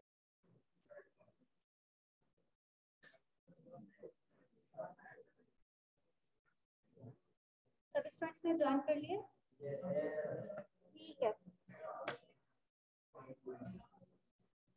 अच्छा, जो लास्ट हेडिंग हमने डिस्कस करी थी, बस अब क्लास थोड़ी सी ही रह गई है, बस इसी इसी को हम इसी स्लाइड को जो है वो इसी पे एंड करेंगे। Types of good on the basis of income, यानी इससे पहले जो हमने टाइप्स ऑफ गुड्स देखे थे वो on the basis of consumption देखे थे, और उसमें हमारे पास merit goods, demerit goods, public goods, private goods और क्लब गुड्स थे। सबको ये क्लियर हो गए, इसमें किसी का कोई क्वेश्चन तो नहीं है फर्दर, ठीक है। अच्छा, types of goods on the basis of income, income की बेस पर इकोनॉमिस्ट जो है वो गुड्स की क्लासिफिकेशन करते हैं 3 टाइप्स में, और स्पेशली इसमें जो फर्स्ट 2 टाइप्स हैं ये आपके लिए ज्यादा इंपॉर्टेंट है। इनमें एक आपके पास आ जाता है जिसे वो कहते हैं नॉर्मल गुड्स, और दूसरे को वो कह रहे होते हैं इंफीरियर गुड्स। बहुत सी बातें जो इसमें लिखी हुई हैं वो अभी आपको समझ में भी नहीं आएंगी और ना ही मैं समझाऊंगी, क्योंकि वो बातें चैप्टर 3 में आपके पास इलास्टिसिटी में आ रही होंगी, तो वक्त से पहले समझाने में टाइम भी लगेगा और इतनी ज्यादा क्लियरिटी भी नहीं आएगी। अच्छा, नॉर्मल गुड्स का क्या मतलब है, ये वो सारे गुड्स हैं जो हमारी इनकम के बढ़ने से हम उनकी कंजम्पशन को भी क्या कर देते हैं, बढ़ा देते हैं। और इसमें आपके बहुत सारे गुड्स आपके इसी में ही आएंगे, बातें नहीं करें, बहुत सारे गुड्स ऐसे होते हैं कि जब हमारी इनकम बढ़ती है तो हम क्या करते हैं, उनकी कंजम्पशन को इंक्रीज कर देते हैं। और ये एक साइकी है हर इंडिविजुअल की कि जब उसकी इनकम बढ़ती है वो रोक ही नहीं पाता खुद को, उसकी कंजम्पशन में खुद ब खुद क्या आ जाता है, इंक्रीज हो जाती है उसकी कंजम्पशन। लेकिन कुछ चीजें ऐसी होती हैं जिनकी इनकम बढ़ने से हम कंजम्पशन को कम कर देते हैं, हम बढ़ाने के बाद इनकी कंजम्पशन कम कर देते हैं, और उन गुड्स को, उन कमोडिटीज को हम कहते हैं इंफीरियर गुड्स। अच्छा, अब इंफीरियर गुड्स की एग्जांपल कैसे ले सकते हैं भाई, इसकी एग्जांपल सबसे आसान ये है कि अक्सर सेकंड हैंड गुड्स आप ले रहे होते हैं ना, सेकंड हैंड चीजें ले रहे होते हैं आप, सेकंड हैंड मोबाइल हो, सेकंड हैंड कार हो, या सेकंड हैंड कोई भी चीज हो, ये जब आपकी इनकम थोड़ी कम होती है तो आप सेकंड हैंड चीजों को प्रेफर कर रहे होते हैं, लेकिन जैसे जैसे आपकी इनकम बढ़ती जाती है आप जो है वो क्वालिटी, अच्छी क्वालिटी जो होती है उन चीजों को प्रेफर कर रहे होते हैं। आप कोई भी वेजिटेबल्स या फ्रूट्स खरीदने जाते हैं उसके पास भी आपको 2 क्वालिटीज दिखती है ना, एक आपके पास एक आप उसको सुपीरियर क्वालिटी भी बोल सकते हैं, नॉर्मल क्वालिटी भी कह सकते हैं, और एक क्वालिटी ऐसी होती है जो कि थोड़ी इंफीरियर होती है और उसकी प्राइस भी क्या मिल हो रही होती है, तो ज़ाहिर कम होती है as compare to superior good या नॉर्मल गुड। तो जिन लोगों की इनकम कम होती है वो उन चीजों को प्रेफर कर रहे होते हैं जो थोड़ी इंफीरियर क्वालिटी प्रोडक्ट होती हैं। लेकिन अगर इनकम उन लोगों की बढ़ जाए तो वो क्या करेंगे, नॉर्मल गुड्स पे आ जाएंगे ना, जो जिनकी नॉर्मल क्वालिटी है, जो जिनकी सुपीरियर क्वालिटी है बोले या नॉर्मल क्वालिटी बोले। तो हमें दो बातें पता चली, इनकम नॉर्मल गुड्स वो गुड्स हैं जिनकी कंजम्पशन इनकम के बढ़ने से क्या हो जाती है, इंक्रीज हो जाती है। इंफीरियर गुड्स वो गुड्स हैं जिनकी कंजम्पशन इनकम के बढ़ने से क्या हो जाती है, डिक्रीज हो जाती है। इंफीरियर गुड्स की जैसे मैंने अभी एग्जांपल दी, एक और एग्जांपल दे देती हूँ आपको, पब्लिक ट्रांसपोर्ट भी इंफीरियर गुड्स में कंसिडर किया जाता है अक्सर। ये आपकी इनकम अभी इतनी नहीं है तो नॉर्मली आप पब्लिक ट्रांसपोर्ट से जा रहे होते हैं, आ रहे होते हैं। आपकी इनकम बढ़ती है तो आप अपनी ओन जो है वो ट्रांसपोर्ट पे आ जाते हैं, अपनी गाड़ी ले ली, अपनी बाइक ले ली, ठीक है। बिल्कुल इसी तरह जब आप लॉन्ग, बहुत सारी एग्जाम्पल आपके जहन में आ सकती हैं, आप कोई लंबा समय लॉन्ग जर्नी है आपकी कोई, जैसे आप फॉर एग्जाम्पल यहाँ से जा रहे हैं लाहौर जा रहे हैं फॉर एग्जाम्पल, आप ट्रेन से सफर कर रहे हैं, तो इन ट्रेन के अंदर इंफीरियर क्वालिटी हम किसको बोल सकते हैं, इकोनॉमी क्लास को बोल सकते हैं, और एक अच्छी क्वालिटी आपको बिजनेस क्लास में मिल रही होती है। तो जब आपकी इनकम बढ़ेगी तो आप इकोनॉमी क्लास में नहीं जाएंगे, आप बिजनेस क्लास पे शिफ्ट हो जाएंगे, ठीक है। तो ये डिफरेंट एग्जांपल है, समझ में आ रहे हैं, इंफीरियर गुड्स का कॉन्सेप्ट समझ में आ गया सबको कि ये वो चीजों की कंजम्पशन है जो इनकम के बढ़ने से हम इनकी कंजम्पशन कम कर देते हैं, क्योंकि जाहिर आप इंफीरियर प्रोडक्ट से फिर आप नॉर्मल एक ऐसी क्वालिटी पे आ जाएंगे जो उसके मुकाबले में अच्छी होगी, ठीक है। अब यहाँ पे इन्होंने एक कॉन्सेप्ट ऐड करा है जो कि है सुपीरियर गुड्स का, और सुपीरियर गुड्स में वो कह रहे हैं कि ये वो गुड्स हैं जो कि आपकी कंजम्पशन का जो है वो लार्ज प्रोपोर्शन जो है वो इसमें आपकी इनकम का जा रहा होता है। तो ये वो ऐसी चीजें हैं, नाम से पता लग रहा होगा, थोड़ी महंगी होंगी, एक्सपेंसिव होंगी, ठीक है ना।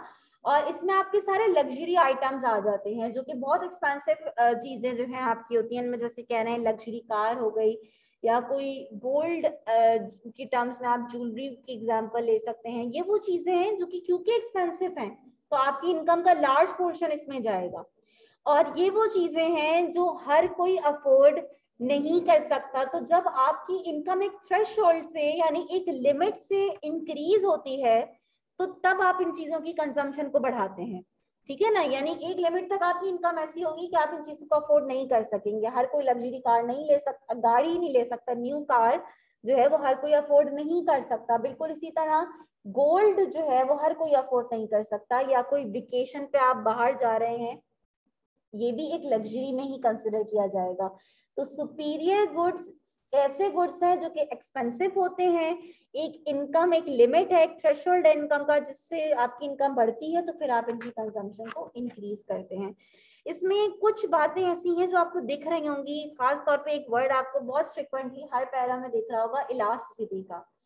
हर पैरा में आपको एक वर्ड दिख रहा होगा इलास्टिसिटी का, किस केस में इलास्टिसिटी पॉजिटिव होती है, नेगेटिव होती है, ग्रेटर देन 1 होती है।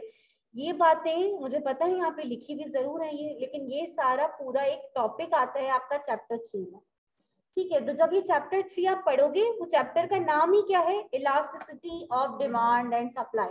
तो जब हम उस चैप्टर में पढ़ेंगे तब हम इन बातों को दोबारा से रिपीट करेंगे। तो आपको अभी जहन में सिर्फ इसकी मेन डेफिनेशन होनी चाहिए कि नॉर्मल गुड क्या होता है, इंफीरियर क्या होता है और सुपीरियर क्या होता है।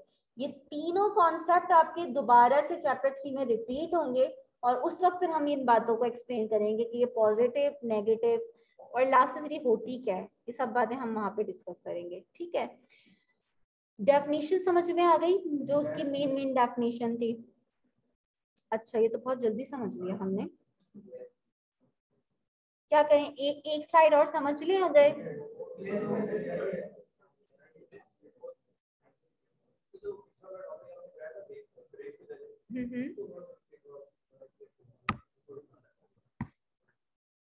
ठीक है, चलो एक दफा रिवाइज कर लेते हैं इसको। Types of goods on the basis of consumption में हमने फर्स्ट कैटेगरी देखी थी मेरिट गुड्स, ये वो गुड्स थे जो कि पॉजिटिव एक्सटर्नैलिटी क्रिएट कर रहे थे। पॉजिटिव एक्सटर्नैलिटी का मतलब ये है कि इनकी जो प्रोडक्शन और कंजम्पशन जो कर रहा है उसको जो फायदा या कॉस्ट आ रही है वो उस तक, सॉरी कॉस्ट नहीं, उसको जो फायदा हो रहा है वो उस तक लिमिटेड नहीं है, उसका फायदा पूरी सोसाइटी तक जो है वो पहुंच रहा है। तो जब एक इंडिविजुअल किसी चीज को कंज्यूम करने का डिसीजन लेता है ना, हम फैसला किसी बात का लेते हैं तो हम बोलते हैं इसमें मेरा फायदा क्या है और इसमें मेरी कॉस्ट क्या आ रही है, और उस बेस पर आप डिसीजन ले रहे होते हैं ना। तो वो सिर्फ अपना फायदा जब देखेगा तो हो सकता है वो उस चीज की इतनी इंपॉर्टेंस जो है वो नहीं समझ पाए।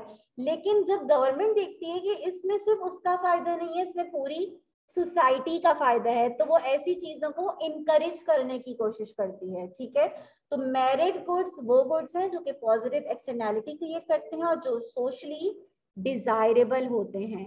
यहाँ पे दो words under consume, under produce लिखा हुआ है, वही बात मैंने अभी भी करी। अगर आप इंडिविजुअल्स पे छोड़ देंगे तो वो उस चीज की इतनी कंजम्पशन नहीं करेंगे जितनी करनी चाहिए। जैसे अगर आप इंडिविजुअल्स पे छोड़ेंगे तो हो सकता है आपकी इकोनॉमी में इलिटरेसी रेट बहुत ज्यादा हो, क्योंकि लोग, बहुत सारे लोग एजुकेशन की इंपॉर्टेंस नहीं समझ पाते। और स्टिल बहुत सारे लोग, जैसे जेंडर डिस्क्रिमिनेशन हम देख रहे होते हैं कि लड़कियों की तालीम पे लोगों को होता है कि इनका कोई फायदा ही नहीं है। बहुत सारे लोग स्टिल अभी भी जो है वो लड़कियों को नहीं पढ़ा रहे होते, क्योंकि उन्हें ऐसा लगता है कि भाई लड़कियों को पढ़ाने का कोई फायदा नहीं है। तो ये वो बात है कि हर इंडिविजुअल का अपना व्यू है, वो अपने लिहाज से उसका बेनिफिट और कॉस्ट देख रहा है। तो जब जो पूरी सोसाइटी को गवर्न कर रही है गवर्नमेंट, उसको पता है, उसको अंदाजा है कि सोसाइटी के लिए ये चीज जो है वो डिजायरेबल है और चीज की इंपॉर्टेंस सिर्फ उसी बंदे तक नहीं है या इसका नुकसान सिर्फ उस तक नहीं है, इसका बाकी उन लोगों को भी इसका इम्पैक्ट पहुंच रहा है। इसी वजह से जो है वो इसकी कंजम्पशन और प्रोडक्शन को इनकरेज करने की कोशिश करती है। डीमेरिट गुड्स वो गुड्स हैं जिसमें हमने स्मोकिंग की एग्जांपल ली, अल्कोहल की एग्जांपल लेते हैं हम इसमें। ये वो चीजें हैं जो कि नेगेटिव एक्सटर्नैलिटी क्रिएट कर रही हैं। इसका नुकसान तकरीबन पूरी सोसाइटी को हो रहा है या उस बंदे के अलावा भी हो रहा है जो कि उसको कंज्यूम या प्रोड्यूस कर रहा है। इसी वजह से जो है इनकी कंजम्पशन और प्रोडक्शन अक्सर क्या हो रही होती है, ज्यादा हो रही होती है जितनी होनी चाहिए। तो गवर्नमेंट इनकी कंजम्पशन और प्रोडक्शन को डिस्करेज करने की कोशिश करती है। क्या कर देती है, टैक्स लगा देती है।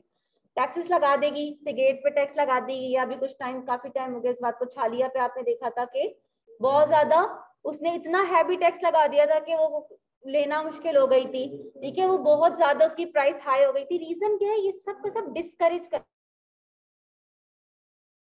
कंजम्पशन जो है वो नहीं करें, क्योंकि गवर्नमेंट को ऐसा लगता है कि ये डीमेरिट गुड है और ये जो है वो नेगेटिव एक्सटर्नैलिटी क्रिएट कर रहा है। ठीक है ना, सोसाइटी पॉइंट ऑफ व्यू से ये चीज अच्छी नहीं कंसिडर की जाती। यहाँ पे ब्रैकेट में लिखा हुआ है कि that are considered bad in the society. ठीक है ना। सब पब्लिक गुड्स कौन से गुड्स थे, जो अगर उसके लिए पे नहीं करें तब भी उन्हें एक्सक्लूड नहीं किया जाए। ठीक है, और ये ऐसी कमोडिटीज हैं जो कि जॉइंटली बहुत सारे लोग कंज्यूम कर रहे होते हैं और सब के सब इक्वली बेनिफिट ले रहे होते हैं उससे। यानी किसी एक का बेनिफिट दूसरे की वजह से, दूसरे की उस चीज को कंज्यूम करने की वजह से कम नहीं हो रहा होता। तो इसमें हमने एग्जांपल ली डिफेंस सर्विस की, स्ट्रीट लाइट की एग्जांपल तो मैंने काफी डिटेल में आपको, मैं खत्म समझ में आ जानी चाहिए। ठीक है, फिर हम आए प्राइवेट गुड्स। प्राइवेट गुड्स तो नॉर्मली आपके सारे गुड्स प्राइवेट गुड्स ही होते हैं, ये कुछ पब्लिक गुड्स में कुछ ही आ जाते हैं जो गवर्नमेंट प्रोवाइड कर रही होती है। तो प्राइवेट गुड्स कौन से हैं, अगर आप पे नहीं करेंगे आपको वो चीज नहीं प्रोवाइड की जाएगी, एक्सक्लूड कर दिया जाएगा आपको। और जो यूनिट आप कंज्यूम कर रहे होंगे उसका बेनिफिट आप तक लिमिटेड रहेगा, कोई दूसरा उसका बेनिफिट नहीं ले सकता, यानी इसकी जॉइंट कंजम्पशन नहीं होती। ठीक है ना, यानी सेम यूनिट जो आप ले रहे हैं कोई दूसरा उस बंदे को, कोई दूसरा उसका बेनिफिट नहीं ले सकता। फिर हम आए क्लब गुड्स में, और क्लब गुड्स में हमने ये बात बोली कि क्लब गुड्स की एक कैरेक्टरिस्टिक किसी हद तक आपकी प्राइवेट गुड्स जैसी है कि एक्सक्लूडिबिलिटी पॉसिबल है। एक्सक्लूडिबिलिटी जहां पर भी पॉसिबल है वहां मतलब है कि उसकी कोई ना कोई प्राइस है, अगर आप प्राइस पे नहीं कर रहे तो आपको सर्विस नहीं मिलेगी। दूसरी बात वो कह रहे हैं कि नॉन राइवल। नॉन राइवल का मतलब हमने क्या समझा था, अपने पास लिख लो, ज्वाइंटली कंजम्पशन जिन चीजों की हो रही होती है ना वो नॉन राइवल होते हैं। तो क्लब गुड्स की क्या हो रही होती है, जॉइंट कंजम्पशन हो रही है, जिसमें मैंने सिनेमा की एग्जांपल ली, स्विमिंग पूल्स की एग्जांपल दी आपको, वाईफाई की एग्जांपल दी, एक साथ बहुत सारे लोग उसका बेनिफिट ले रहे होते हैं। इस वजह से उनकी कंजम्पशन नॉन राइवल होती है, लेकिन एक पॉइंट तक। एक पॉइंट ऐसा आएगा कंजस्शन का जिसके बाद से उसकी कंजम्पशन क्या हो जाएगी, राइवल हो जाएगी। राइवल का मतलब क्या है कि अब एक का बेनिफिट दूसरे की उस चीज को कंज्यूम करने से क्या होना स्टार्ट हो गया है, कम होना स्टार्ट हो गया है ना। स्विमिंग पूल्स में भी ऐसे ही होता है ना। स्विमिंग पूल्स में एक साथ बहुत सारे लोग होते हैं, लेकिन अगर बहुत ज्यादा लोगों को आप भर दे तो आप खुद भी समझ सकते हैं फिर आपको मसला होना स्टार्ट हो जाएगा, ठीक है ना। तो ये वो सारी क्लब गुड्स में सारी एग्जांपल आ जाती है जहाँ एक पॉइंट तक तो जॉइंट कंजम्पशन से कोई मसला नहीं हो रहा, किसी का बेनिफिट में कोई कमी नहीं आ रही। एक पॉइंट के बाद जो है वो फिर बेनिफिट जो है वो इंडिविजुअली कम होना स्टार्ट हो जाएंगे दूसरों की वजह से। तो ये थे आपके क्लब गुड्स। कोई कंफ्यूजन, क्लियर है आप सबको? ठीक है, बस सही है। चलो आज की क्लास को यहाँ एंड करते हैं, फिर इंशाल्लाह नेक्स्ट क्लास में हम फर्दर अपना कॉन्सेप्ट करेंगे। Thank you, Allah Hafiz.